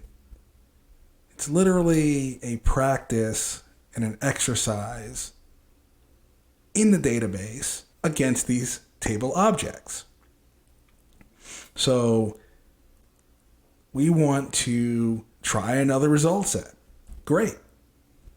Go ahead and do that.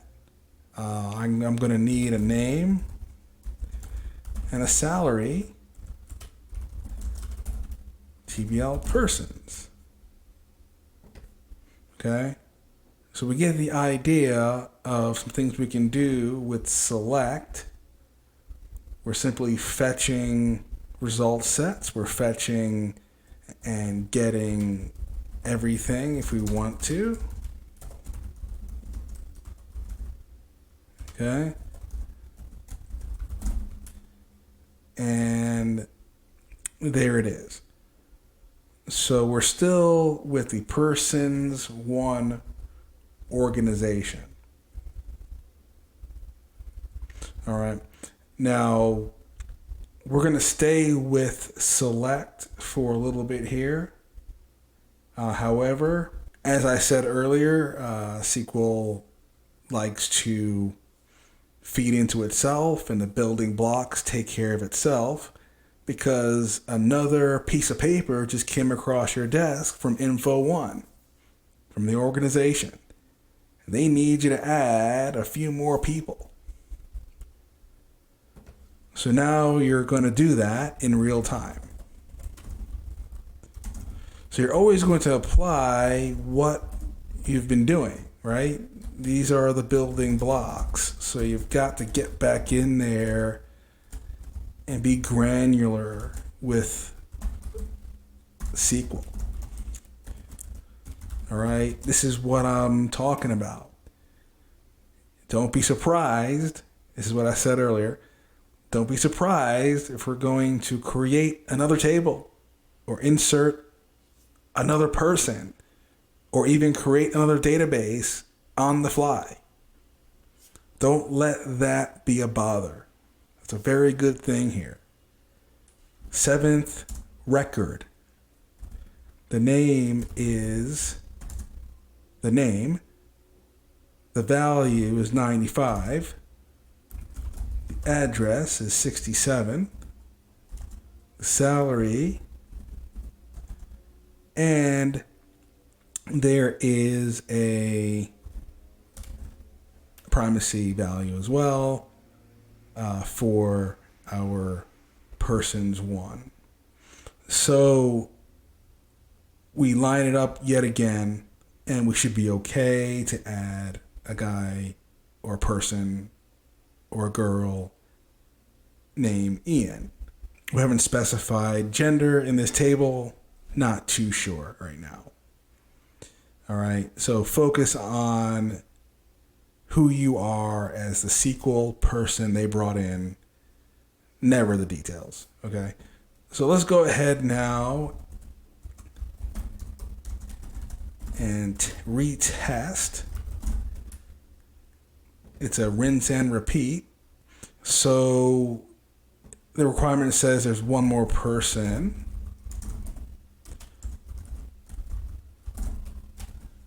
The name, value, address, salary. So you're kind of seeing how this might look in a real situation. Things come up on the fly, and you're really, truly, iteratively, repetitively coming back to the statements that you're getting used to. It really, truly is something.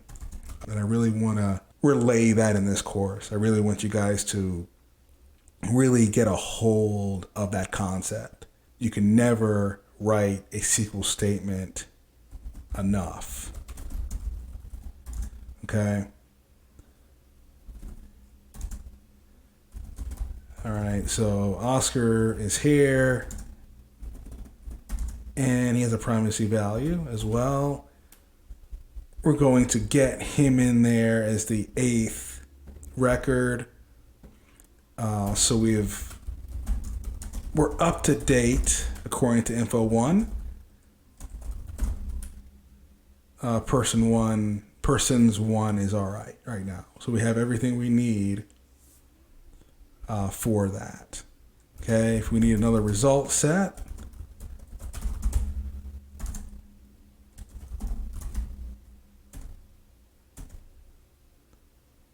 okay, maybe you needed value instead of primacy.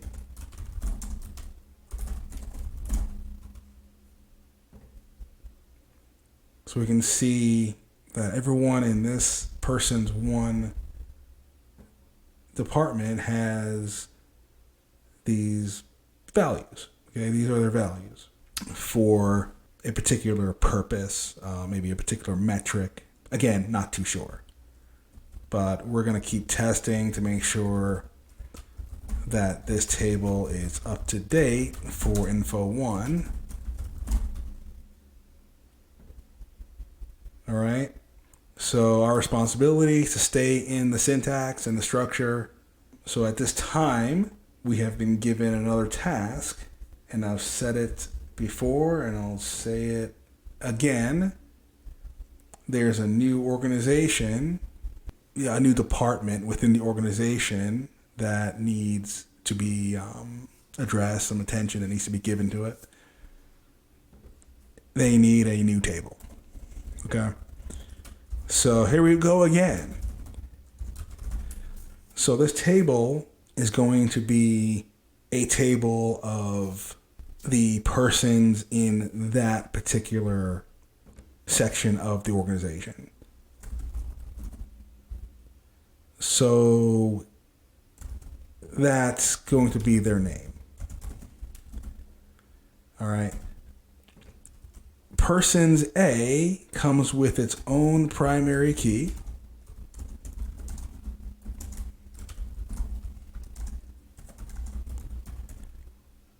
Okay. We're going to go through to see what columns we need to add for persons A. It just came across. These are the things you have to do to adjust. Okay. So we're vetting that out right now. Okay. So we're working through it, maybe asking questions. What constraints do we need? Things like that. So all this is being done in some kind of real time, if you will.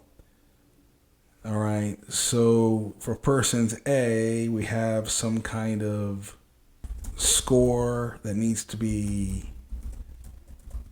dealt with and checked. All right. Is score greater than 0, comma, like that. Now, this person has a some kind of location.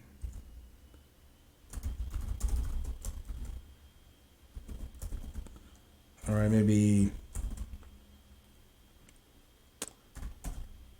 variable character there.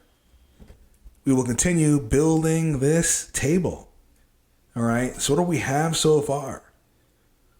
We have a person's A table that we're adding to the database info 1. This is a 7th table because that's what it has so far. That's what we've been given so far. And you keep working through the requests and the build. Okay? One building block at a time. Persons A department also has a salary to keep an eye on, to keep track of. Okay. We're going to use a default precision for them as well. And they also have some kind of column to keep track of maybe some kind of metric, if you will, that could be anything, anything you want to name it at this point. Maybe the column is called handling, something that they're giving you that's needing to be built out and tracked. So again, we're not concerned with, what these columns are referring to. We just have to get it built out.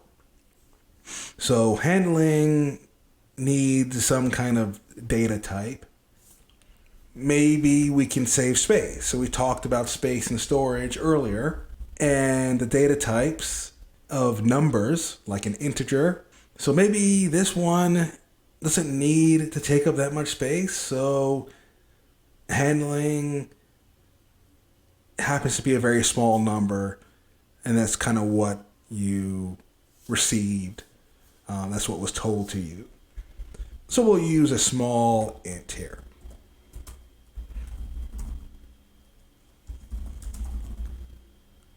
And now I think we have another table object ready to go into the database. All right, we're checking the score. The score cannot be negative. Let's make sure that we're checking everything. Again, I'm pretty confident up to this point that we've got a good handle of this structure, that we can create tables and run these queries. Let's execute and we're okay. I'm going to refresh on my side. Okay, so we are working together. We have a person's A table that we have to address right now. So info 1 needs you to look into this and make sure that it's getting built correctly. Okay, person's A in this case, that's what we just built. So we have an ID, a name, a score, a location, a salary, and a handling. So you're going to have to get on this. Okay, you're going to have to get on this right now. They've got 2 records that need to go into this table. Okay. So TBL persons A. Okay. So you can see the repetitive condition already continuing with us. There's no way around it. All right, so we got to keep building out your DB info 1, keeping things efficient. Here's our first guy, person, if you will, and he has a score of 89. His location is, A12. He's got a salary. And some kind of handling number of 3. Again, not too sure what that means, but they need you to build that right now. So you've done that, and you're doing that, and Jan is in there. Great. So we will continue and check this. So Jan is in the person's A table as you're moving throughout the day, trying to get these requirements completed in time. So there is one more person we need for person's A, our latest and greatest table.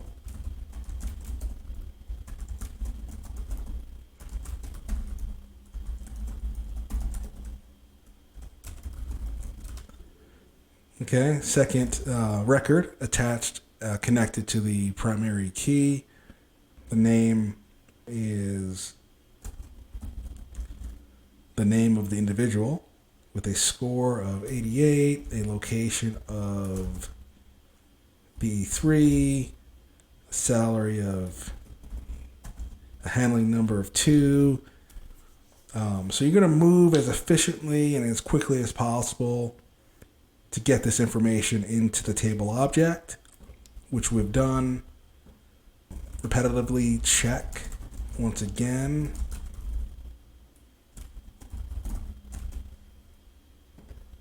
All right, so back to person's A. I need to query a little bit more. I need a particular result set for these 2 individuals.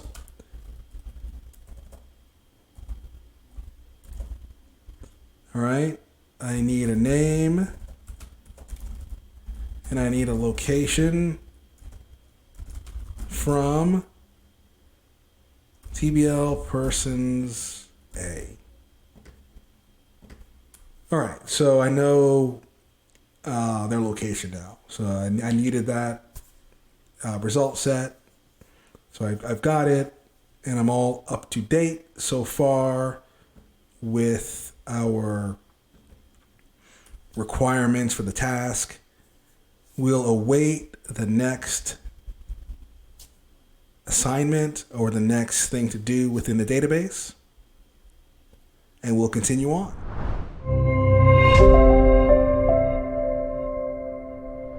Okay, let's continue building our database. We are working with DB Info 1. Info 1 is the organization. We're receiving information from them, literally, as to what the next thing we need to do, the next thing to do within the database as it relates to the tables and the data. So right now we need to do some more querying. We're going to be working with the where clause to specify some conditions. So we're going to have to really narrow down our fetching, if you will, our querying for the data. So it's going to be used with our select. We're going to see the building blocks continue. So let's take a look at what table we need to work with. At this point, there's a need to look at persons 1 again.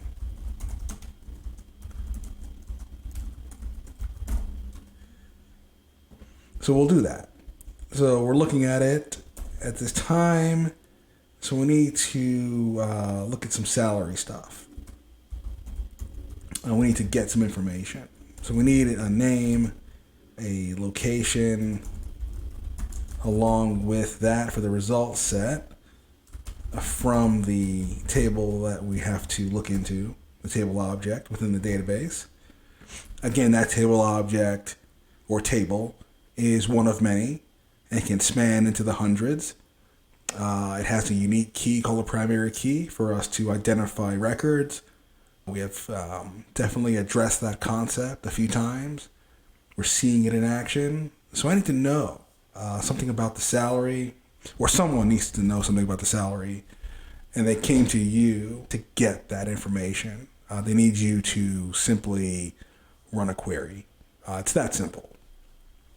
So you're the guy or the girl with the knowledge. So who makes more? Someone needs to know this. You don't know why, but it doesn't matter, okay? They need to know who makes more than $80,000. Maybe they're spending too much money. I don't know. At this point, you're going to go ahead and run that for the result set. Okay, we're going to find out who's making more than $80,000. You send that off to the individual, and now they're going to see Mary and Oscar as the two parties involved, or the ones that are making more than $80,000. But you're going to move on to something else and figure out the next request, because the next request just came in, right? So let's go back to selecting everything from our persons 1 table. So we need some other information out of there. Someone needs to know if there is a Mary in the table, and is there a Pan? Someone wants to know if Pan is a part of this department or this particular place in the organization. Okay, so you're going to get that prepared for these individuals. All right, so we are in the table persons 1, right? Now, the where clause is what we're looking at. We'll start with Pan first. So there is a Pan in this table. And is there a Mary? Okay. Yes, there is. Now, I purposely typed it over because we're not quite at the section where we can use conjunctive operators. Conjunctive operators is the and the or conditionals. So they're associated with that. All right, I'm not going to do that here just yet. That's going to be in the next subsection. But know that as we move forward, we'll get more efficient. So this is all being done by design, okay? So we've got that over to the individuals that needed that information. So that is the where clause in its most fundamental state. And we're going to see the where clause really, come into play with more advanced syntax very soon. So we're going to see it really build out for us, those building blocks really coming together on that where clause. Another very important clause for SQL. Now, there's something else that you have to do. Someone needs more attention on person's A. So you're really moving around a lot. This person's A just acquired about 4 more people, okay? So you have to really take action here. And we're gonna do that right now. Okay. So person's A, you're switching gears and really moving through your day with this organization called Info 1, because you are their person to get this done. All right. So at this point, we should be getting a lot stronger with our statements, our querying, and our expressions here, our SQL expressions on a whole. This is the idea. This is where this course is supposed to take you. It's supposed to really begin to break in the skill and increase the skill as we work through this section, if you will, okay? So you're going to grab some more information. He's in A10. His salary spans this. He's got a handling number 5 that has a data type of a small integer. All right, so we had those constraints already applied. We're okay. We have, I believe, 3 more people that need to go into this table.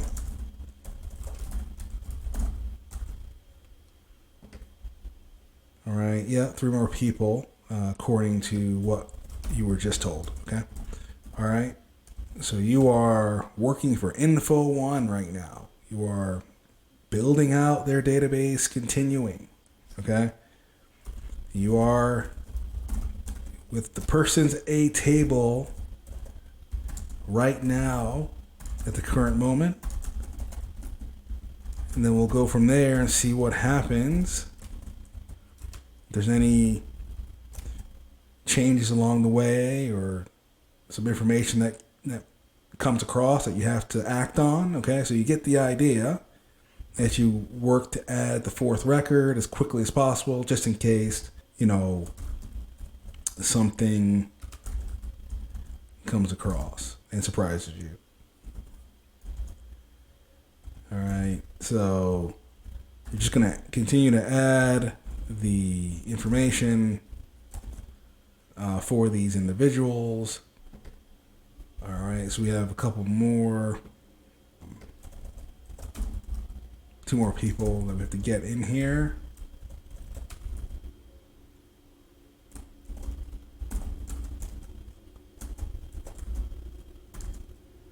All right, so if for some reason you need to get back to that table, you could probably do that. That should work. Score. So it's basically kind of almost a sandbox at the same time, where you really just have to kind of work through it. Sometimes it gets a little messy like that. So don't be afraid to kind of move things around a little bit, backtrack a little bit, build out the database. All right. Now, database full of objects. The table is the primary object. The tables really, primarily make it up per se. That's the Relational Database Management System. Okay. And the table has really enhanced the database on a whole in modern times. So it's pretty cool, right? So you continue to work through it. You know, the next person that you need to keep track of. We're gonna get one more person in there.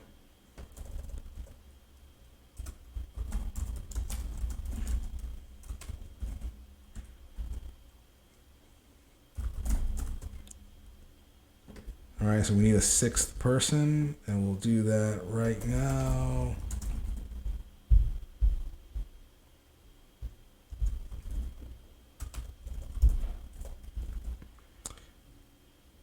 So make sure that you follow the case, if you will. So when you're doing your naming convention, lowercase TBL, capital P, lowercase ER, SONS, capital A. So that's, you know, the naming convention. You capitalize the name of the table, keep the TBL convention in lowercase.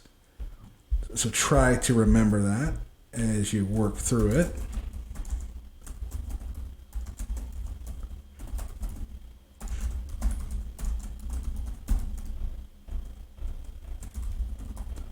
All right.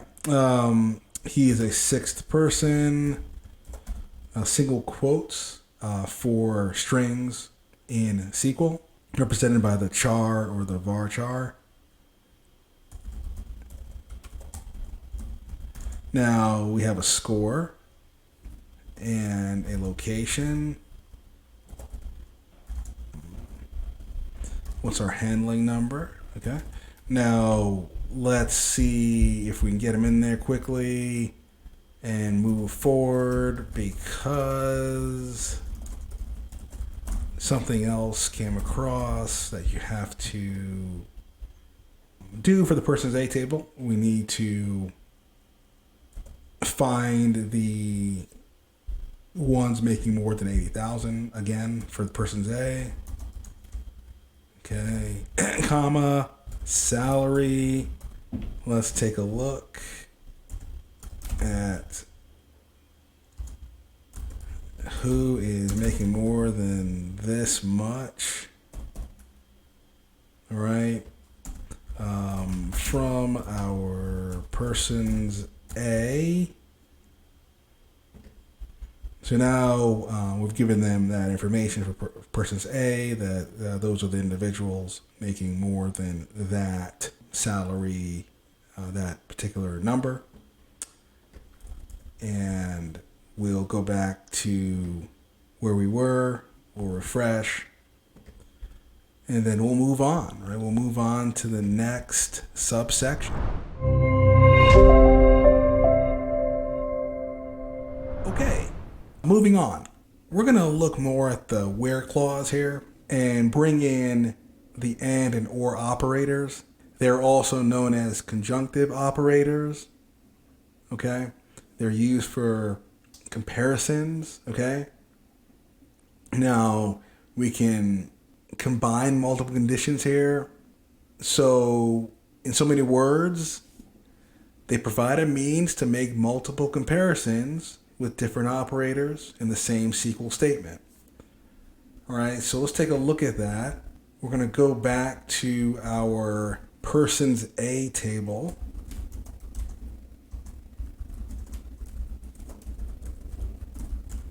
And take a look at it because someone needs another result set. Okay, so you're continuing your work with info 1 here. So now I need to know, someone in the organization needs to know if Jan and Mary are in the person's A table. So I have received that information. So I'm going to bring in the ID, the name,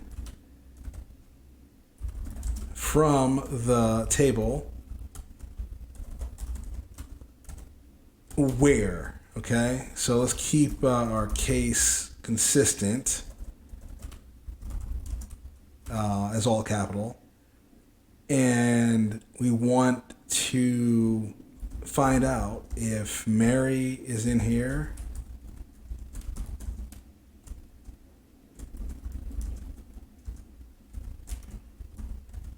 Okay, Jan. We'll try it.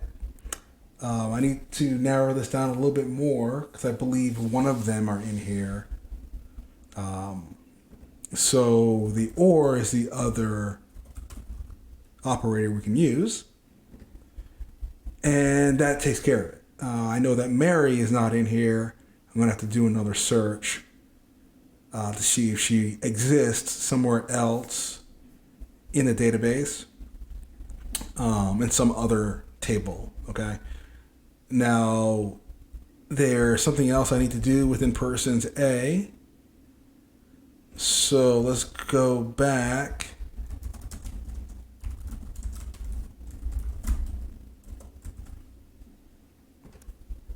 All right. So we need to know, again, someone, okay, whose salary is over 80,000 and whose score is less than 85, okay?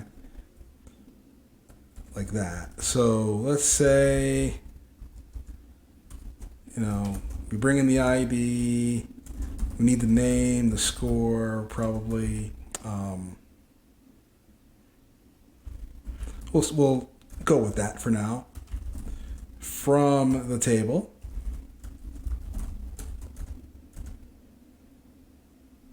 where the, of course, salary is greater than the 80,000. And score is less than 85, right? That was what somebody needed. You figured it out that this is probably the best query to run to get that result set. Nothing comes back. Maybe we can try the or at this point and get something back for further evaluation. They may not accept that, and no data may be okay. All right, so you would have presented this to them, and they may have said, okay, that's okay. Thank you. That's what I was looking for, even if it's no result set coming back. All right. So now we're getting used to the and the or already. Okay. Someone needs to address and give some attention to the persons for table. Okay, the persons for department. So the persons for needs some kind of build here.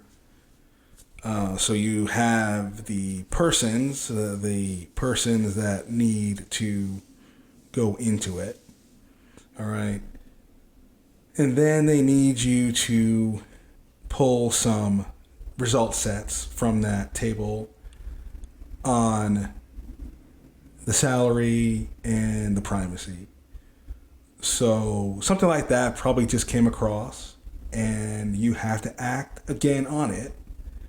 So we'll be, again, using the and the or here for persons for. So let us get the individuals in there.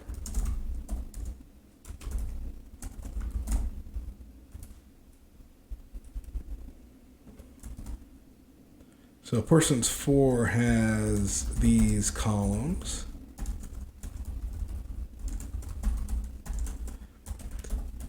So you'll realize right away that you're going to be pulled in a couple different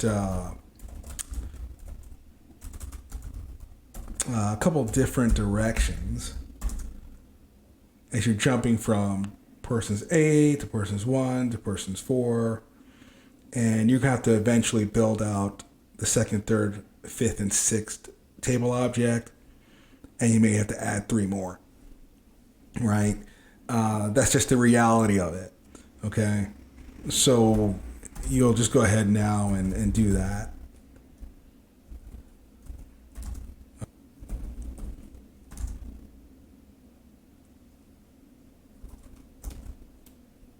Okay, so this is the first individual. I believe that this table needs about 5 persons or people to get added to it who are part of this department.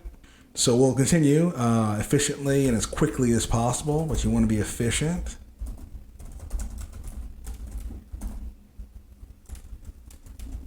Okay. If you need some information from the table, because yes, you will be dealing with a lot of tables, a lot of table objects, potentially, and eventually.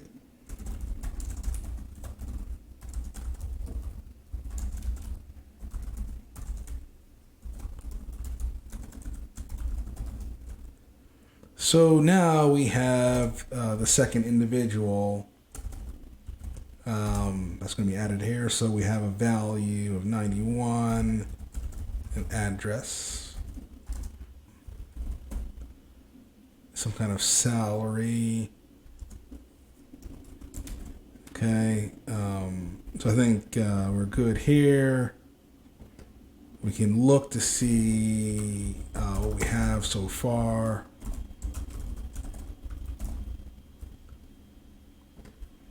So info 1 is starting to really grow here, and you're the one to build out their database.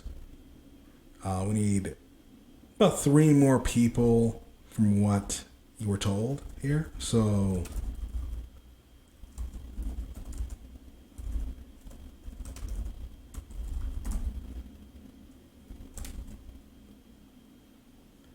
okay, so that's a third person. We have the primary key is the ID, a name, a value, an address, a salary. We'll go ahead here and bring in the third record. And we have an individual who is associated with persons 4.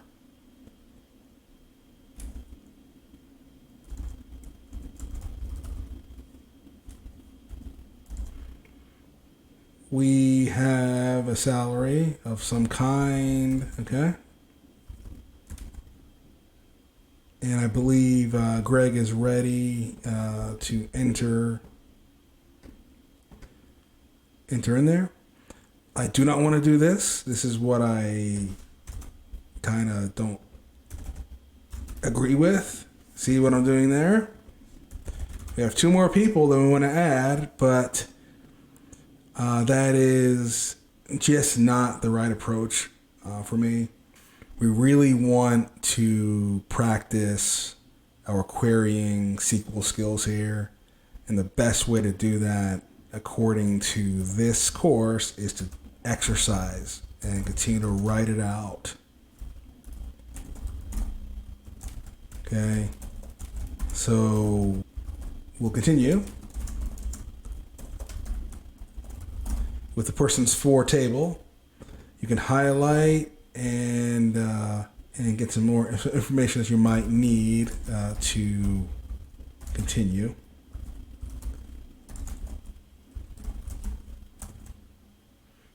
Okay. So the name of this individual, the value for this individual, the address for this individual, the salary for this individual,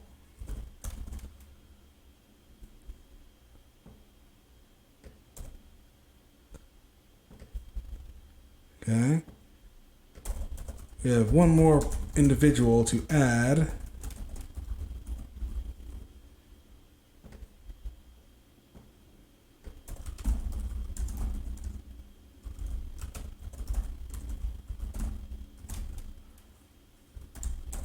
All right, so he's the fifth entry with a name, a value, an address, a salary, a primacy, values.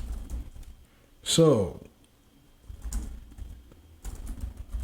all right, now we have some kind of value for him, some kind of address for this individual, and of course, the privacy value itself. Now, persons for is updated. All right, so he's updated at this time, and we'll execute that. So now we need to find something out with the information and the records from this table. I need an ID, a name, a salary, okay, and a value. So we'll just actually no primacy. We'll work with that for now. So from the table itself, persons for,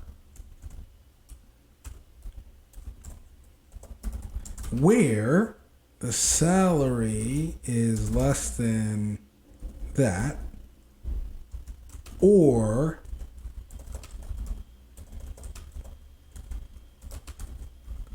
primacy is 50, right? So this is something that you had to put together, okay? And we're able to get everyone to line up with that result set. So somebody's pretty satisfied with that, and you can move on to the next task. And that next task is for someone like yourself to give attention to a new department. Persons B. So you have to go back in to what you know. And persons B comes with its own set of constraints and its own set of columns. So you already know what you've got to do here. Okay, so we're going to go ahead now and work through it some more. So here we go. Persons B has an ID of its own.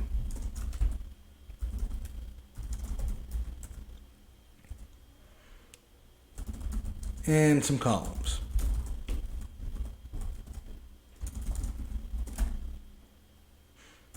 Okay. There's going to be some kind of value here. And they somehow called it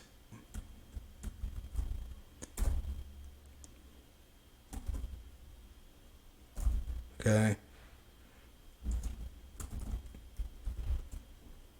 And we're not sure, what that's referring to. It's something that they're keeping track of. Not too sure. But we gotta check it. Definitely have to check it. Make sure there are no negative values for that.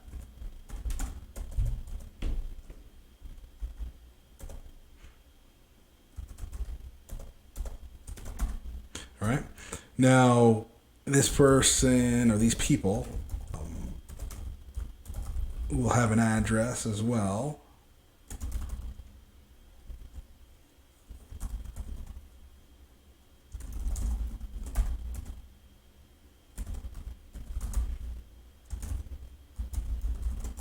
We'll stay with the same precision on that. And there is another thing we have to keep track of here. Okay. All right. So we are going to check to make sure we have all our constraints in order for persons B that you have to give some attention to right now. All right, so I think we've got everything in order for this guy. So you're going to go ahead and try to get him into the database, which we've done. We will be addressing persons B again, most likely.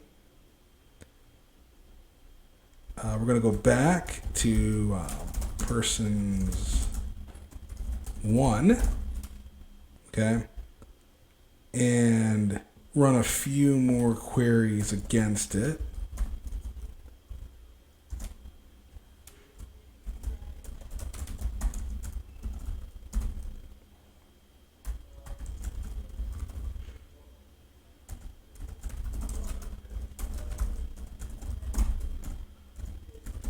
All right. We want to know who's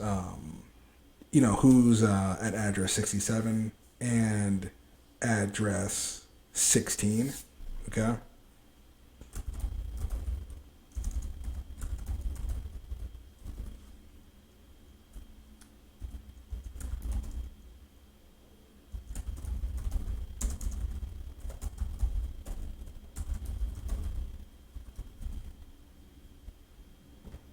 Okay, no one is at both, so we know that can't be the case. That's just not something that exists right now.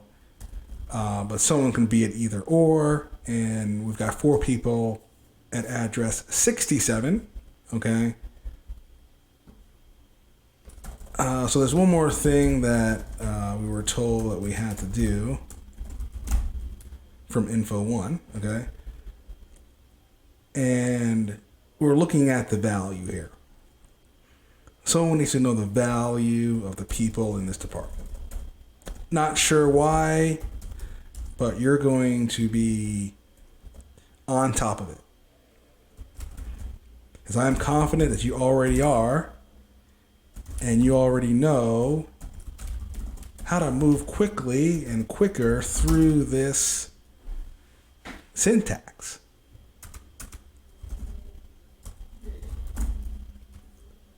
So we're in the persons 1. All right. Where your value, all right. All right, great. So that apparently is a good thing according to the individuals involved. No one has a value below 90. That apparently is a good thing. All right, so let's go back to our table as they are actually asking for one more thing. Who has a value?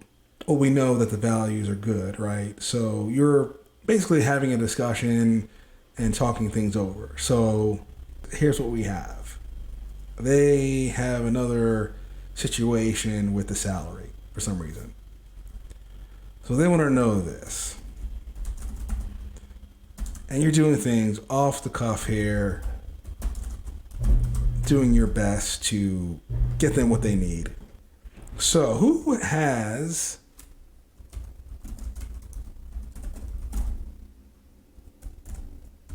a salary greater than 50,000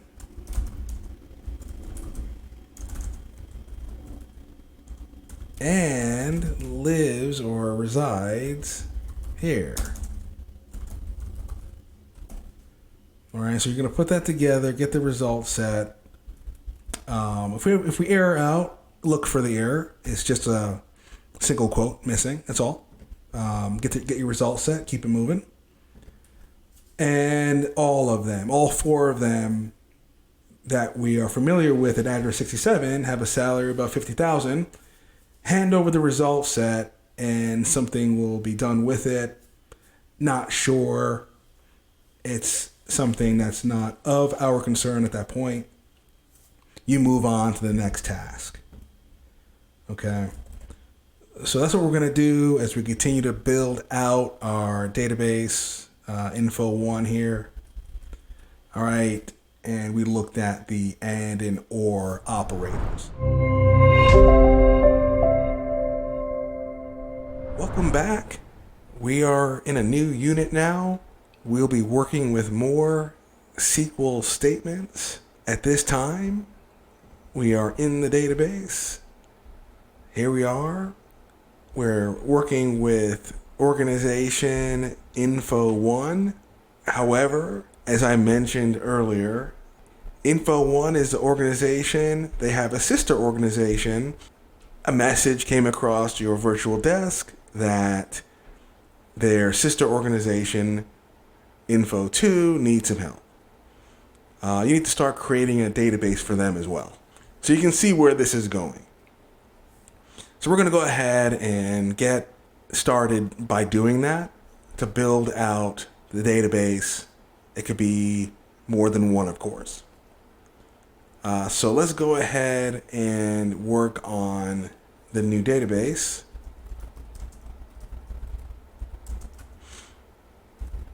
This is going to be the info2 organization. So you're going to take it as it comes. And let's go ahead and see what we can do.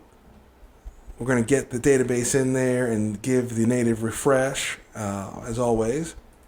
Now we are satisfying that, and we want to use it. So we'll go ahead now and use dbinfo2.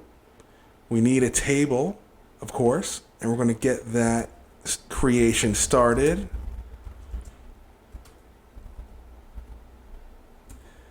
So, the info2 organization, their primary focus is on products. So we have to sift through some of the emails and the correspondence to get this thing created. And if there are any constraints needed, how are we going to manage our memory? So we're going to go ahead and start that. So we know we have a product ID of some sort that's needed. Okay, so we're pulling that information. We'll go ahead now and get this in place. A second column is going to be a name followed by a category.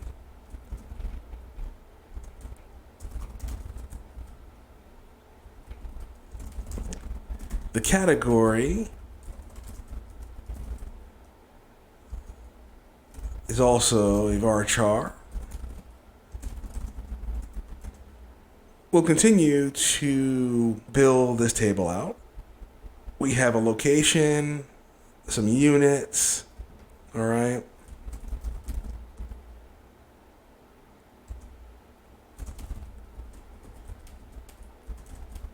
Units will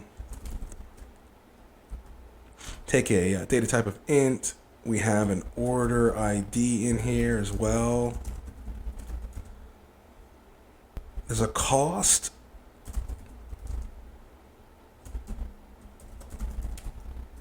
We can think about this. It can go either way.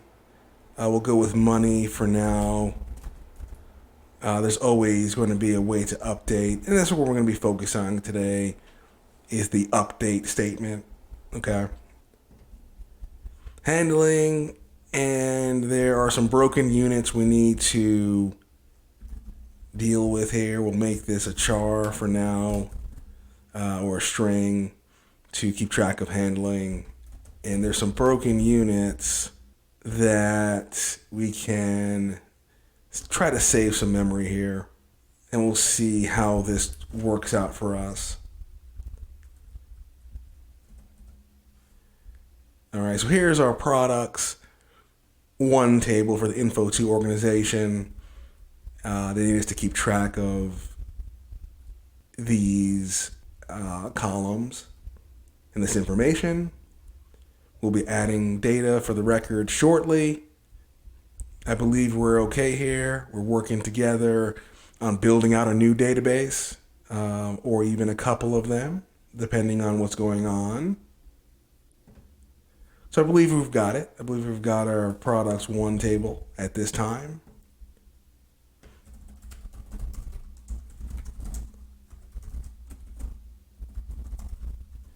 let's go ahead and see what we got. So we have it set. We have it in place. Let's take a refresh and see if we have our table, and we do. So what we're going to do now is give it some information, and we're going to probably have to edit some few things. We'll work on doing that right now.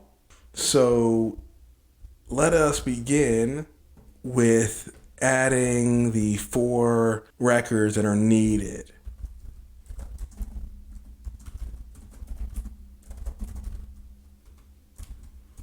So by now we can apply what we know and the building blocks for these statements we've been working on.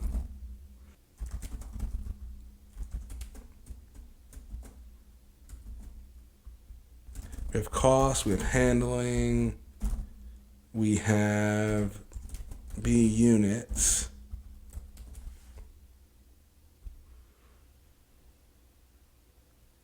So let's go ahead and continue to add our values here. Now there's a way to decrease the font. Let me demonstrate that in case there is a need to do that. I'm going to bring the font down to about 18 under options. So tools, options, fonts, okay. All right, we've got a slightly larger table here, so keep working through to get the best size.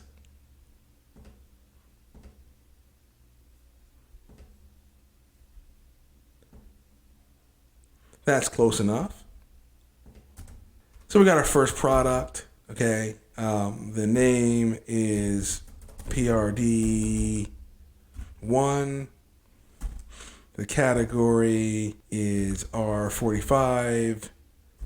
The location is an address. Okay, let's see here. We have some units. How many units of this are available?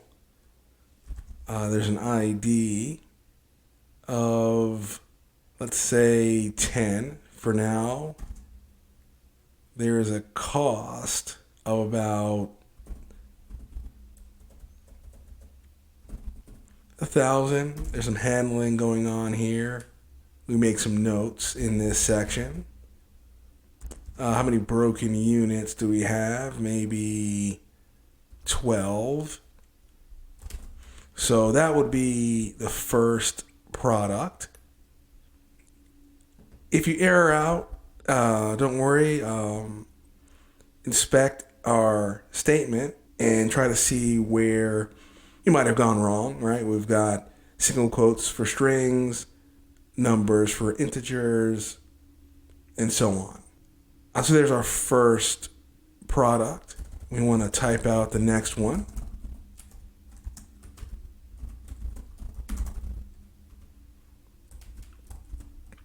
We need 4 entries here, okay? Just for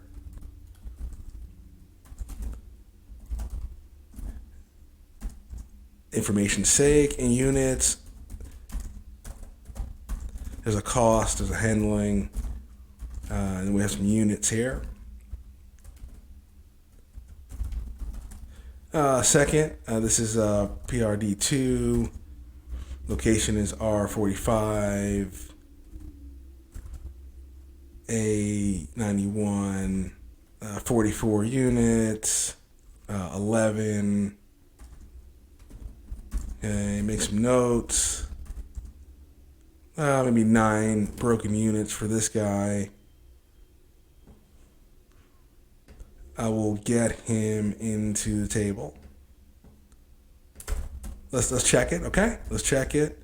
Select all from your products 1 from within the Info2 organization. We need 2 more, and then we're going to have to update a location, okay? because I find that we made a mistake on the second product there.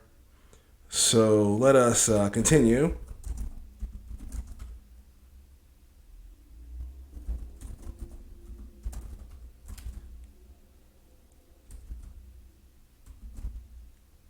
Right, we have the name, the category, the location. We've got units, cost, handling, more units. All right, some broken ones.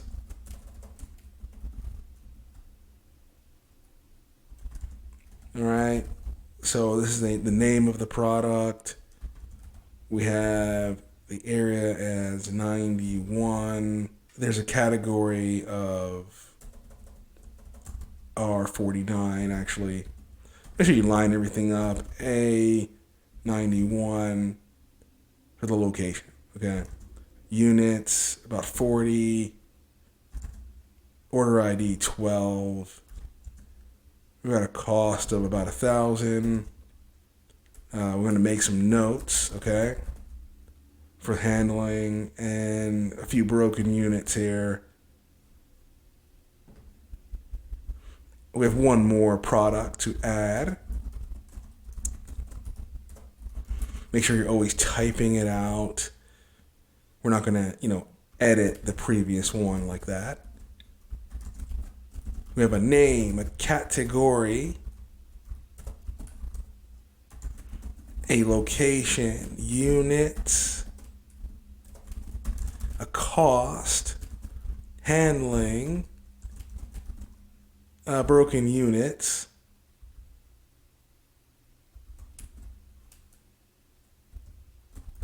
values,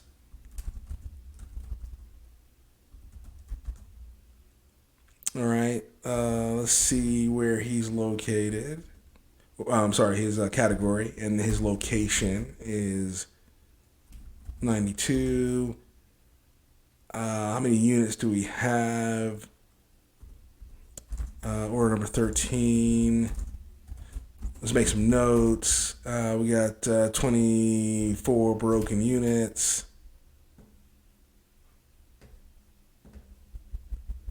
All right, so let's take a look at what we have for the organization of Info 2 so far.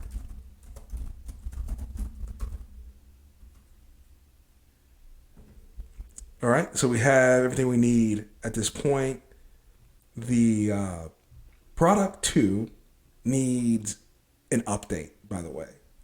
So we've seen the update statement in theory already. So this is what we're going to do. We're going to update TBL products 1, okay? Set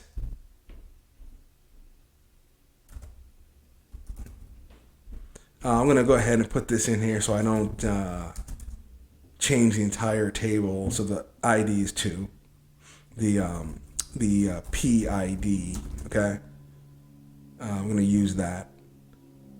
We're going to set the location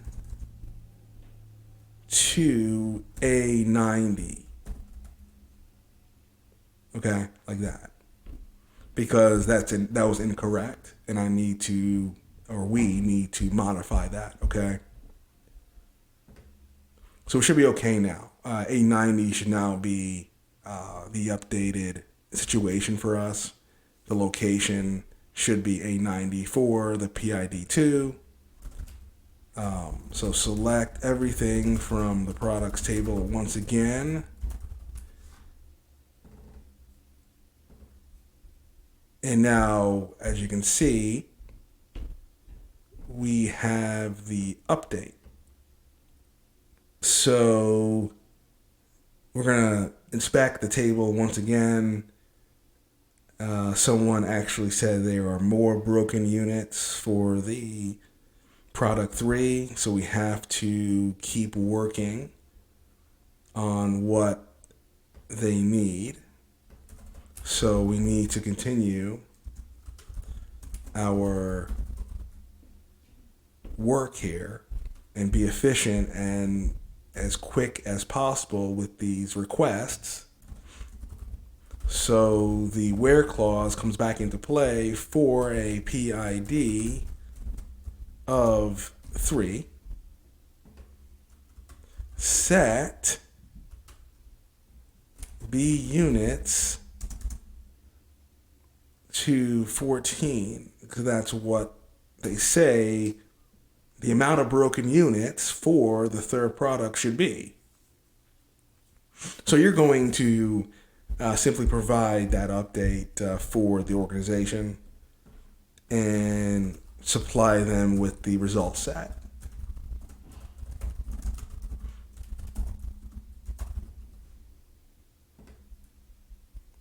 I think we're looking okay here. So we've made our updates and we'll move on. Welcome back. This is Coder Jerome. We're going to continue working with the Info2 organization. This is the products side of the organization. We are helping to build their database. We have been tasked to do that. We've been called upon to do that. You have simply been virtually hired by the organization. You are their SQL person.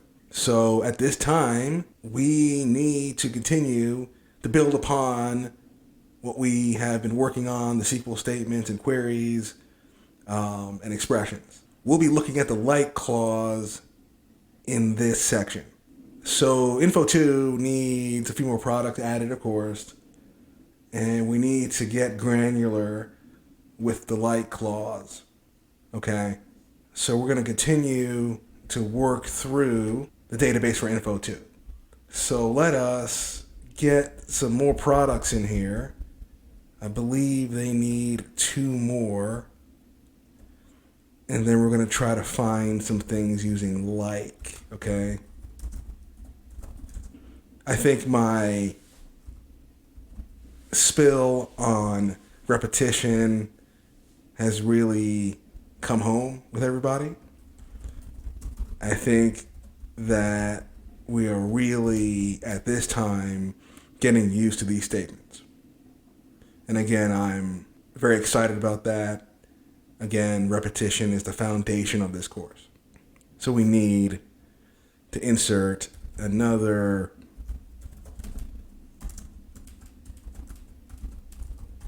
record here. Products 1 is our table. Okay, so check, inspect, always inspect what you're doing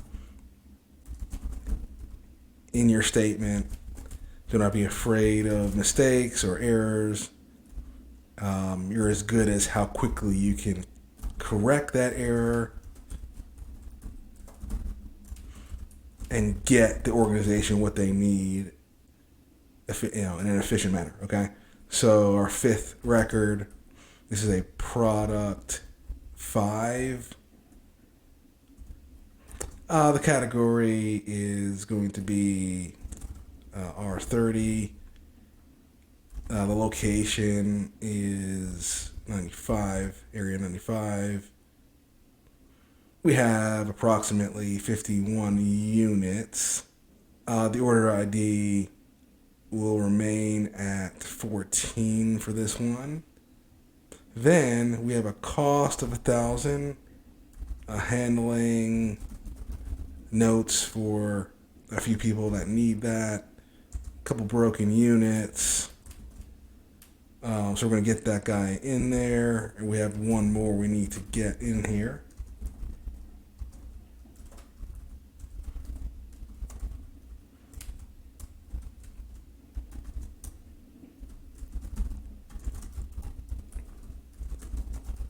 Location units, we have the ID, the cost, the handling. All right. Values, here's a 6th.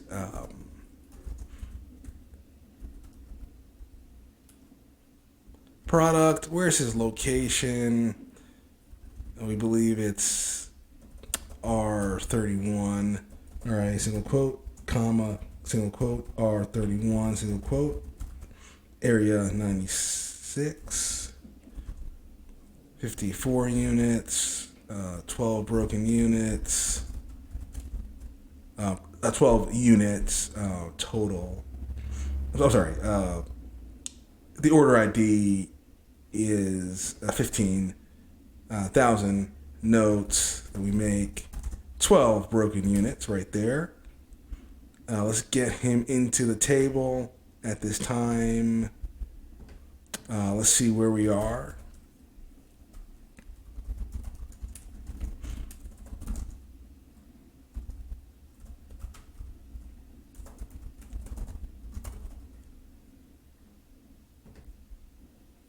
So we should have all 6 of them in the products 1 table for more info 2. Everything looks to be okay. A couple things we need to search out for some people. Okay, so we're gonna do that right now. We'll be using the like clause to help narrow down our queries and our result set. That's what we're doing in this section. Okay, let's work with the like clause and try to get some result sets out of the table here and see what like can give us in case the result set didn't work out prior. So let's look at the broken units.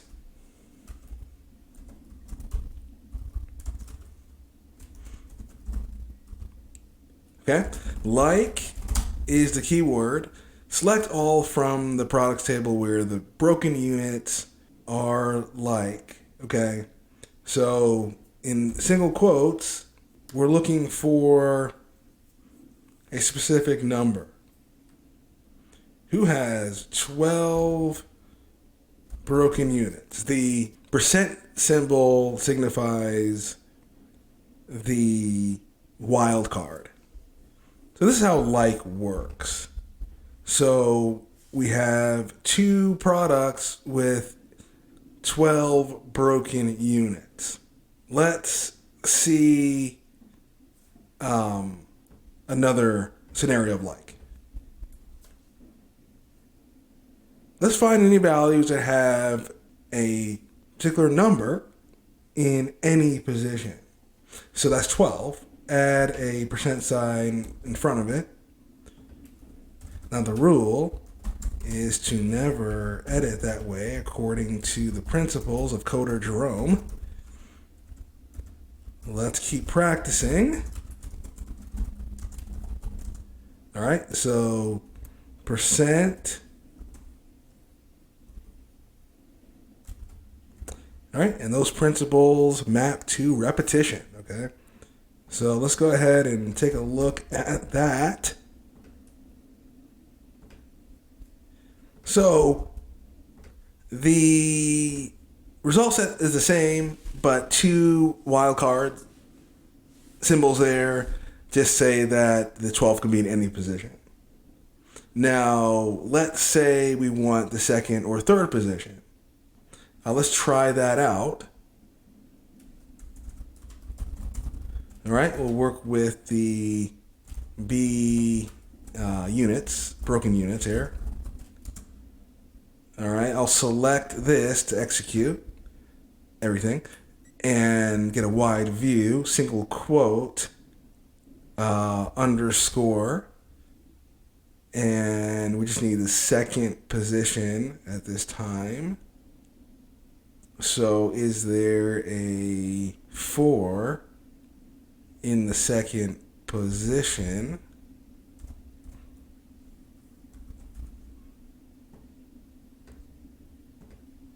And we found the second position here. So you can see how you can apply this in a real world situation.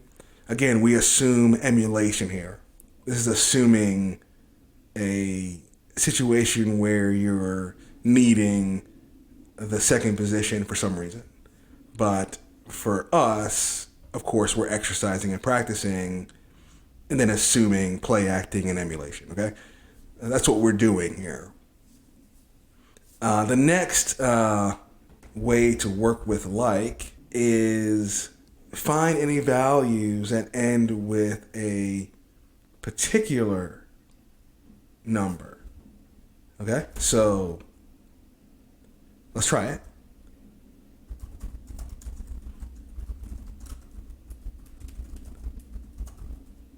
All right, we'll select it all and then try it here. We'll focus on our broken units and who has a broken unit ending in 8. See? Product 5. Okay. All right. Let's continue.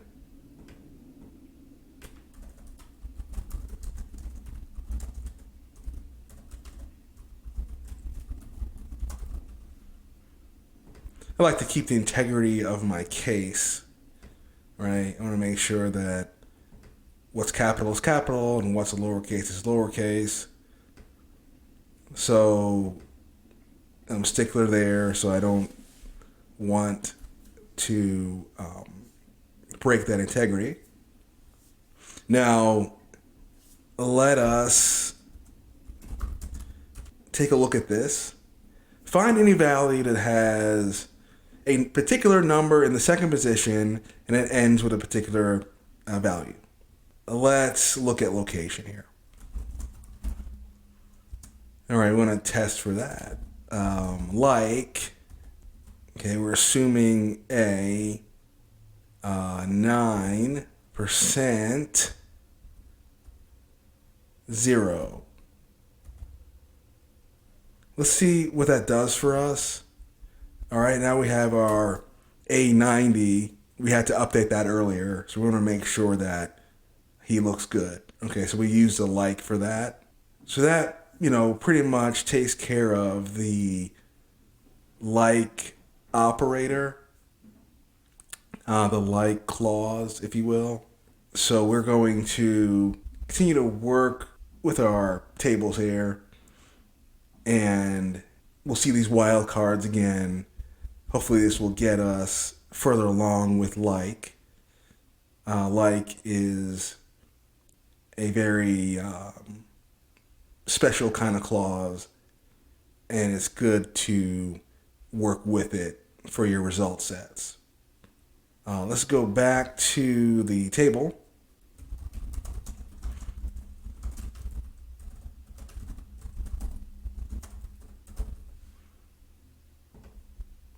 All right, and let's make sure we have everything in order. I don't know if we need to do anything else for info 2. Let's see if there is a cost or a different cost in here. Let us take a look at that. So let's look at the cost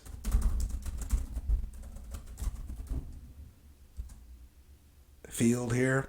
We have a 4-digit number there with 2 decimal places.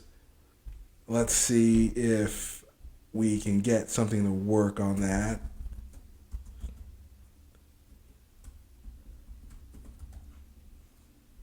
With an underscore.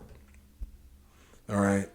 So that will only apply to 5 digits, by the way. So we don't quite have a 5-digit cost here for this one. We can try a wildcard and see what that gives us. And that may be okay. So this is the like clause in action. Let's continue on with our next section. Here we're still in the products 1 table.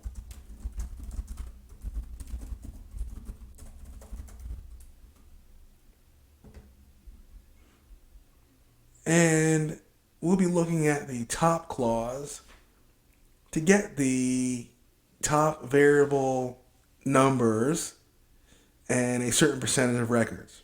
So let's take a look at that quickly and see how the top works. So what you can do here is, if I want the top 3, fairly straightforward.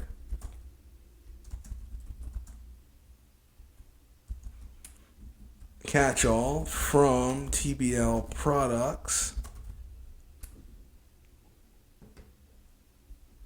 We'll get the top 3. I can also say that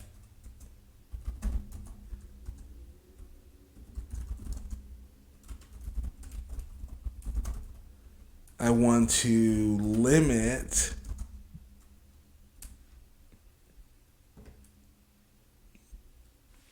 limit 3, offset 1. However, a SQL Server may not support limit 3. That's why we're getting that error. Let's try another way. We know top works well. There is something called row num, just to introduce that.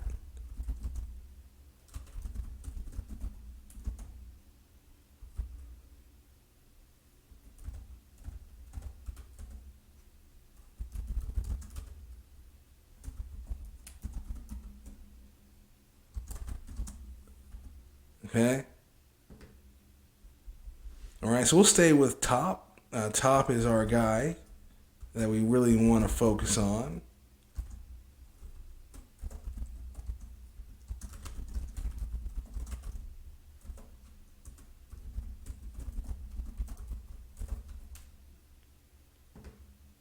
So top 4 for the products 1 works. Is there a top 7?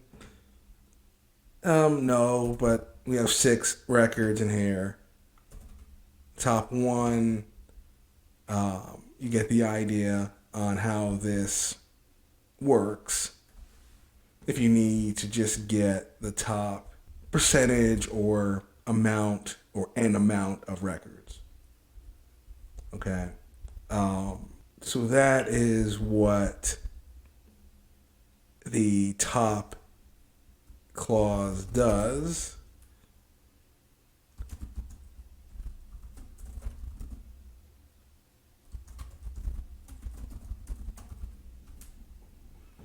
So we need to go back into the first database and find persons B.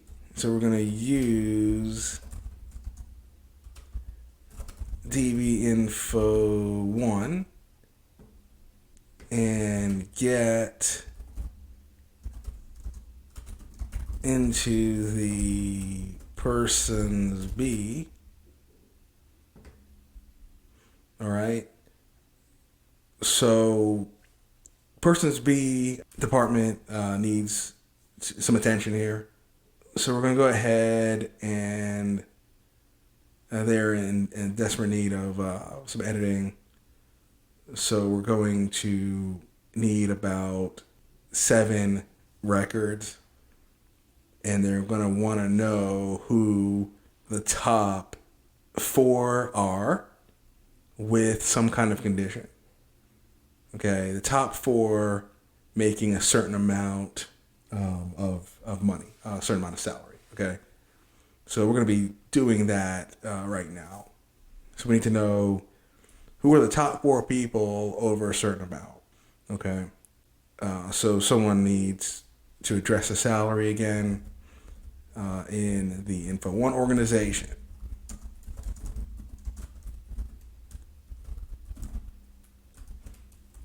So let's specify our columns here. All right, these are the columns. There's a salary and a handling for that individual. Okay, so we have a name,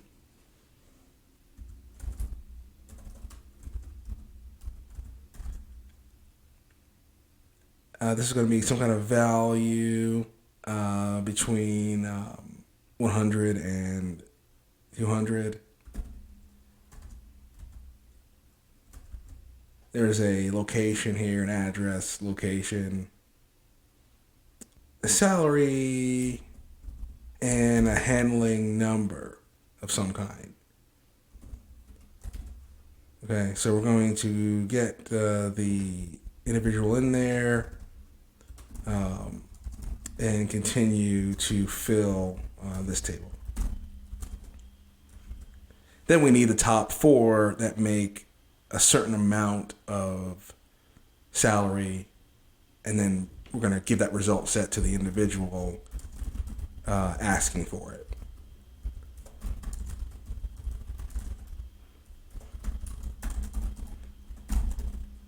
So good repetition according to the coder Jerome principles, okay? And everything that I keep talking about. There's some kind of value here, and a location of 82.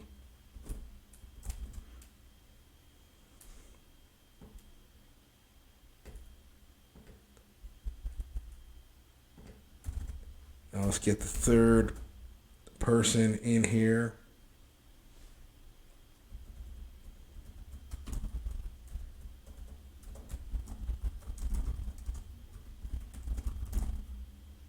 Location 79.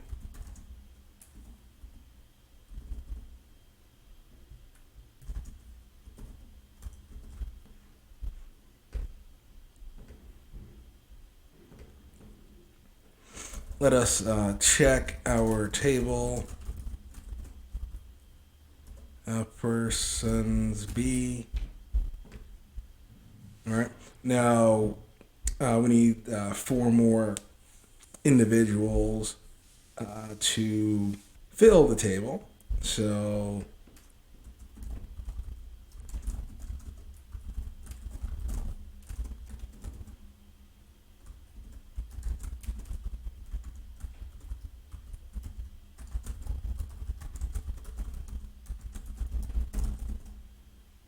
values, of course. So let's see here.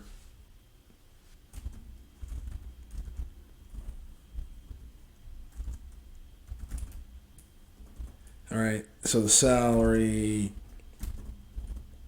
and there's a handling number.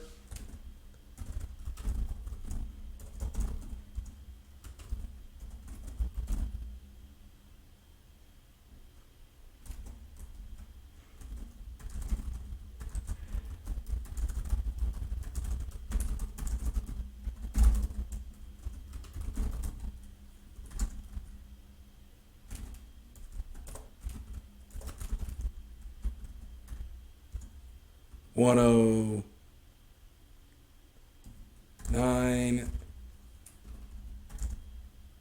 86,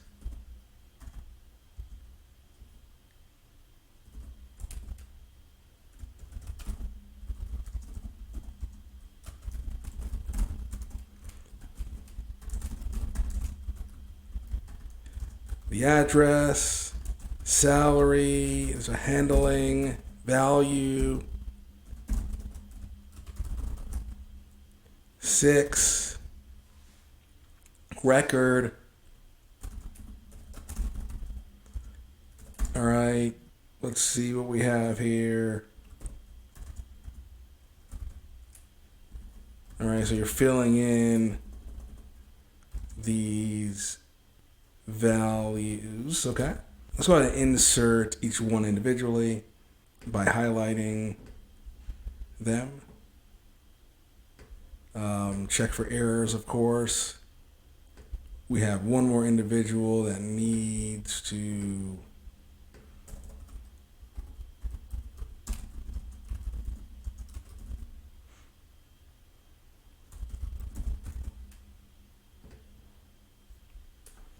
enter the table.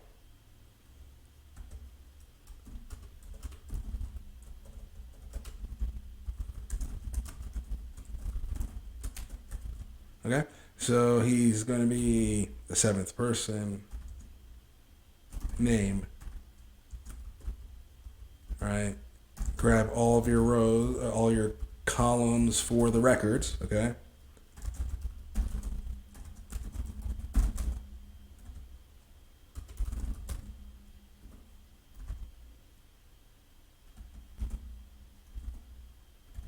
Okay. Now, there's a value and a location, salary, and handling number.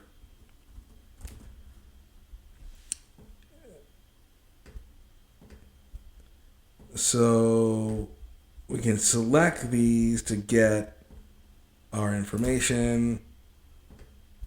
So now we have all of the people in here. So persons B is up to date. We feel pretty good about that. Let's get the top four, okay, for the individual requesting it.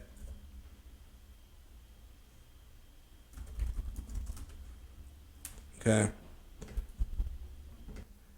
So let us get and specify the name. We want to specify some column names here, actually. Okay. Let's look again at what we have as we work through the request. All right, so get a wide view, make some space. What do we need? Grab what you need out of there. Require bringing the handling from the table. And we just need to know what, if the salary is greater than a certain amount. And we'll see if that is enough. So there's a result set, and I believe that will satisfy the individual. They wanted the top four of people making over 80,000. So we have an individual in the Info1 organization that is really fixed on the salary. Okay, so we're getting an idea of how top works. All right. Now, let's take a look at another table that just came across the virtual desk.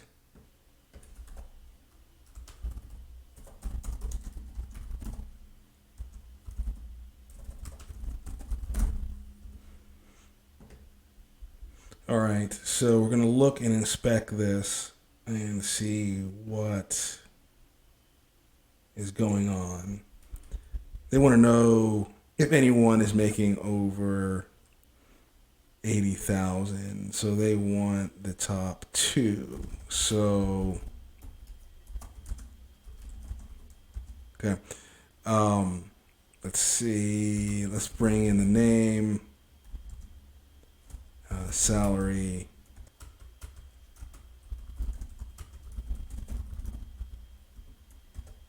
So same thing. Salary greater than 80,000.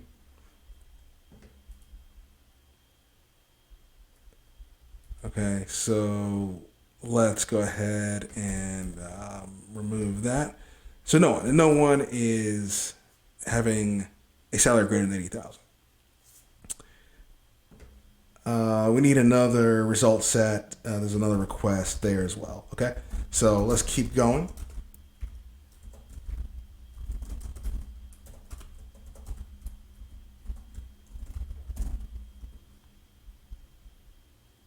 Okay, there's a value, and they want to know who is above a certain amount. So let's perform that query. They want the top two. Let's bring in name, value, and we'll just look at salary as well from our persons 4. Okay. So now, okay, we want to know if the value is above 94. That's what was given to you. Again, not sure the reason for that. But it looks like there's one person in this result set that comes back for the info 1 individual. You present that to them and you move on.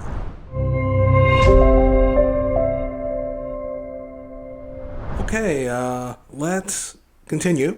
We're back into the TBL Products 1 table as the info 2 organization has something for us to do.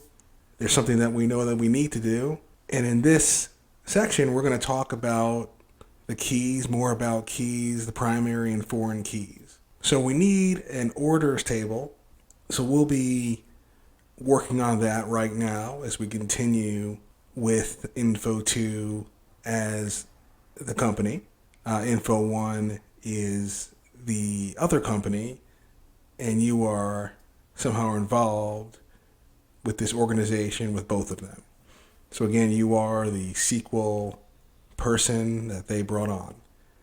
So we're going to continue our work in the database. So we need a new table.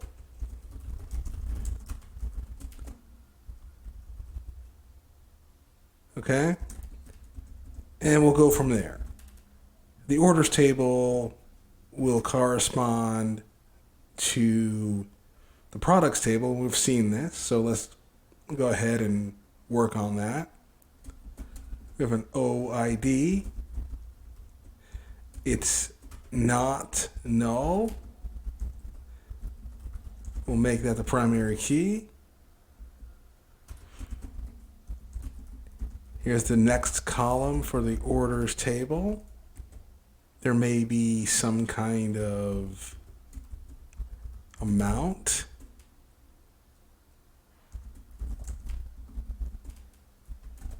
There could be another category here, and we can say that according to what we need to enter, this column might be some kind of, column to take a string or column to take notes. Okay, so we'll just keep it simple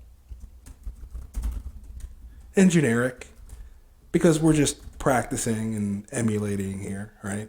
So let's say that's a notes column. And let's see what we need to link back to. We're simply going to have to address the location. That's what the concern is here. So we'll have a location.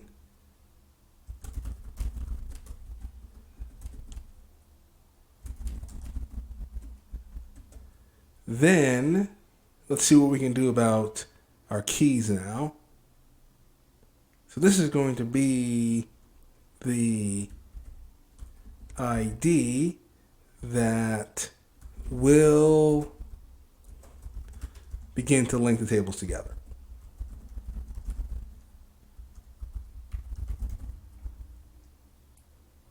So let's call out to the table within the database.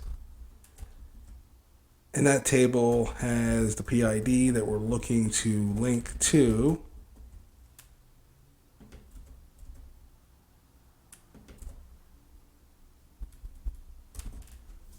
Okay, so these are the orders. We're going to try to get that address to link back. This is what they need next. Okay, so let's try to get this one to work for us. So as you can see, the syntax once again, we are going to link the PID as a foreign key to reference the other table. So we're seeing this in action. Let's execute, and it looks okay right there. Let's go ahead now and work on the rest of our task.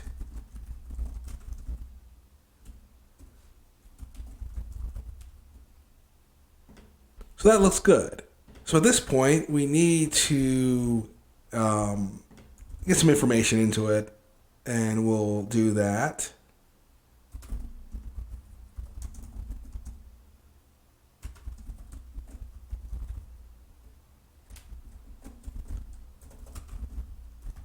All right, so let's go ahead and get about 3 records in here.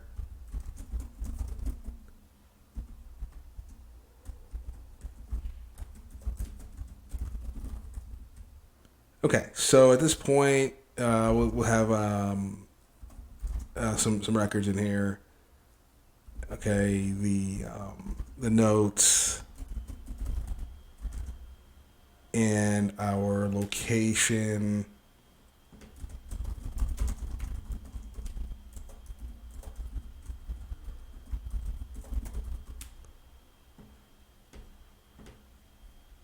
The location is A90. Okay.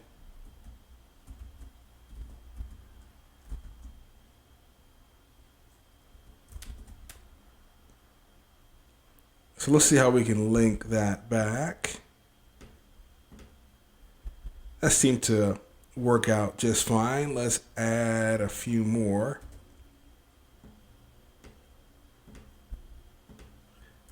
2 more to be exact, into the newly created orders table within the Info2 database.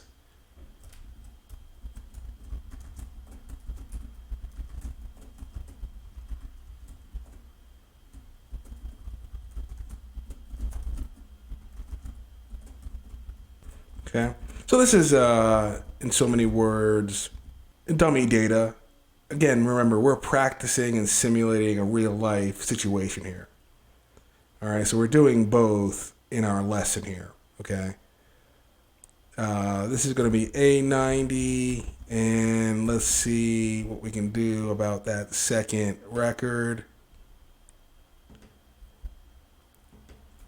Let's do one more.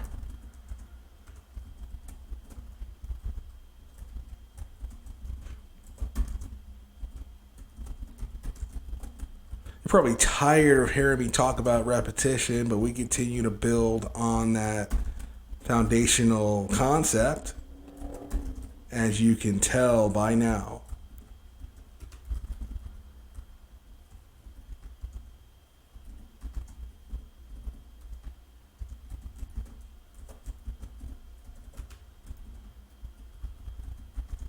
Okay, let's take a look at the third record and just kind of force some values in here.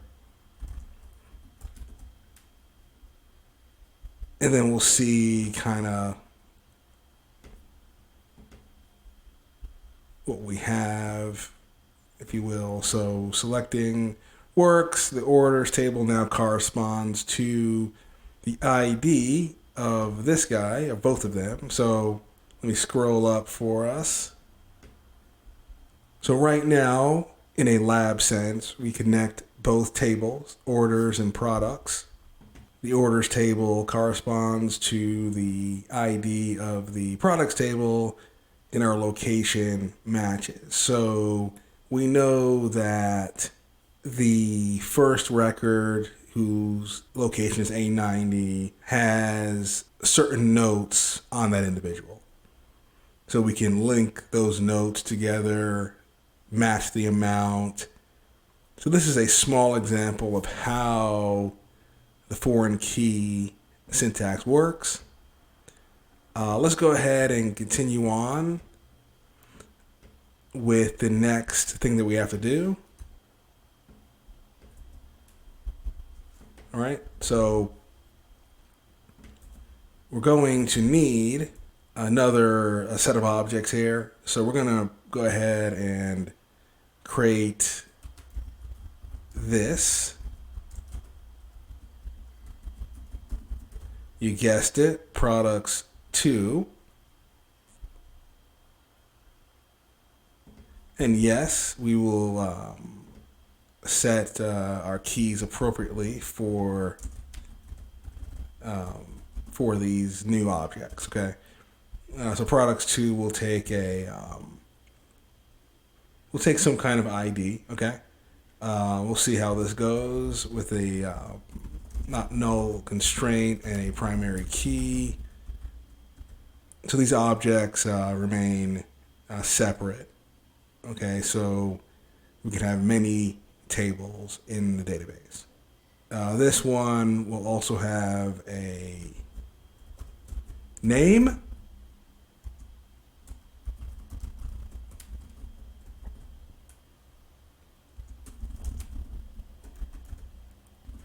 Some units. Handling.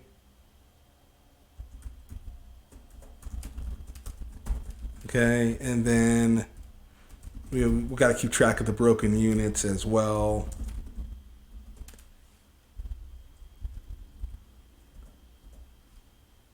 All right, so that is what we need for products 2, and we'll get him into the database right now and get some information up for him.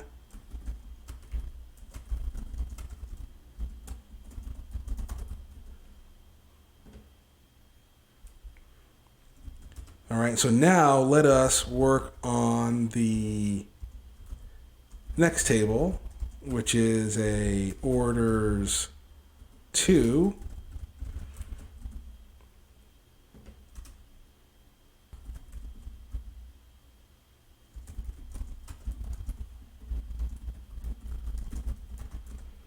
Okay. He will also have a name.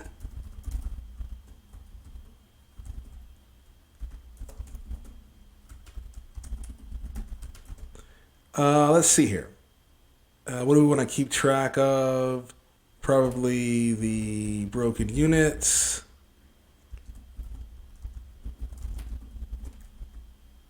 And let's map the PID as a foreign key referencing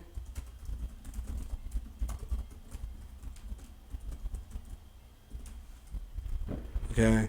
So we're going to keep track of those broken units appropriately. We should be able to get a creation here, and we do have it. Let's refresh natively. All right, so now we are up to date with info 2 and what they were requesting. Let's take a look here.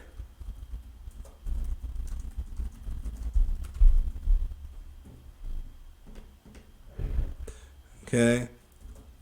We want products 2, and we want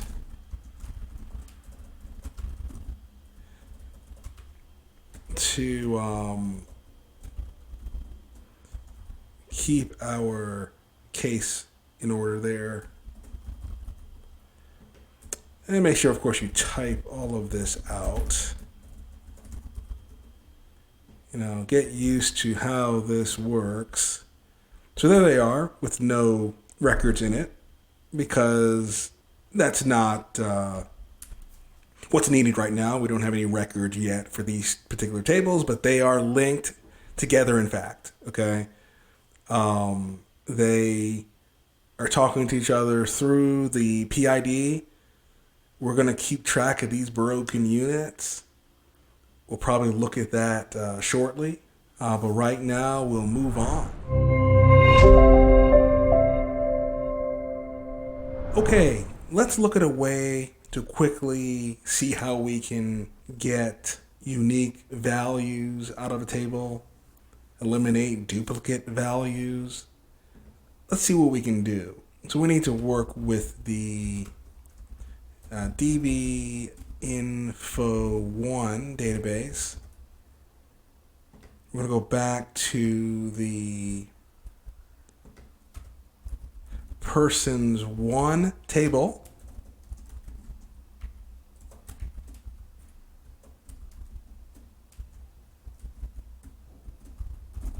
All right.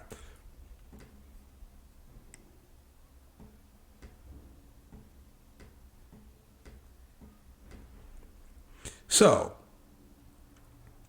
we have some salaries here, and we want to know if there are any duplicates. So this is what we're going to do. We're going to just make some test runs here, get some result sets going. The result set is literally the output from your query. So let's get a name. Let's get a salary.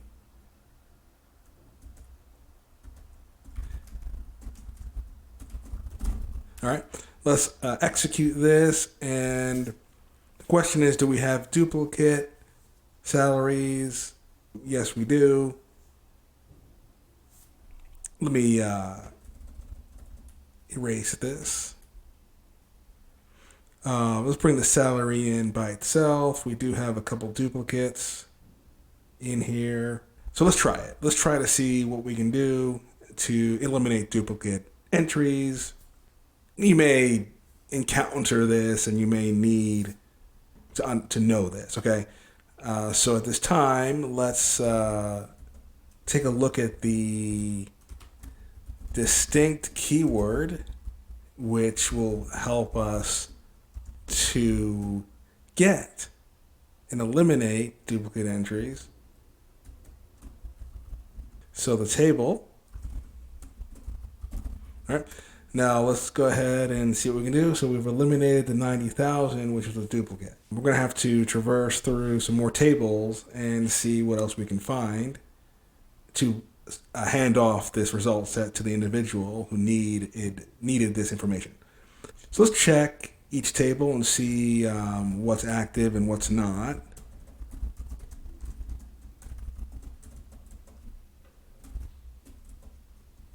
Okay, so persons 2 is something we still need to build out at a later time. So you may have to run through each one because you may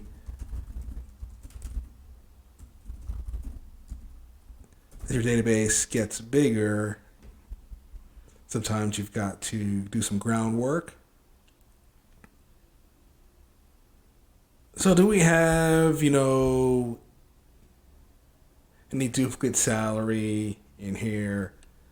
Again, someone is really focused on salary from the Info1 organization. So we're going to get them what they need, as we have been. So we've got 5 records. I believe we eliminated nothing. There are no duplicates there. Let's continue on with the Info1 organization and what they're asking for us to do.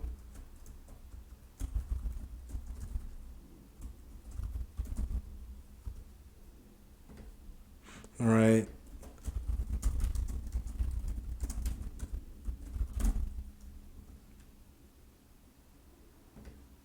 All right, so nothing there. We're going to have to move over to persons A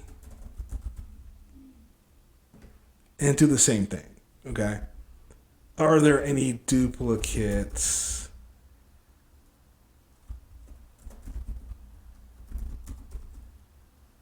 in the salary from persons A table? So you'll get all of this together for the individuals asking.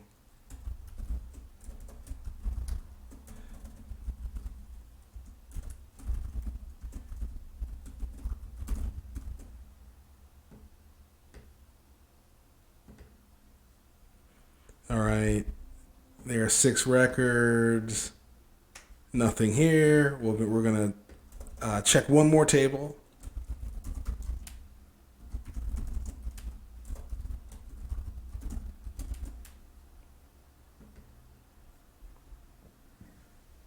So let's test it out and see if there are any duplicates in this table.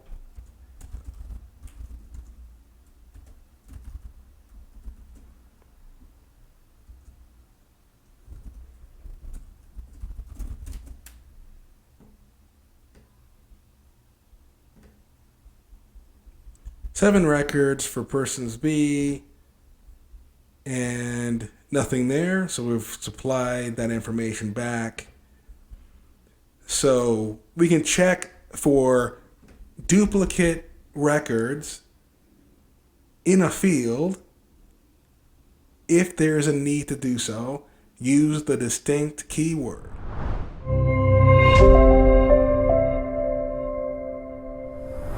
Hi there! Congratulations on completing this free 4-hour SQL Essentials course. It's a significant achievement and I hope that you have enjoyed it. You are now equipped with the knowledge to query and manipulate databases effectively. If you would like to become an SQL pro and learn more advanced topics such as complex queries, database optimization, and stored procedures, head over to skillademia.com. Our beginner to advanced course offers extensive explanations, hands-on exercises, and practical projects that will help you become proficient in SQL.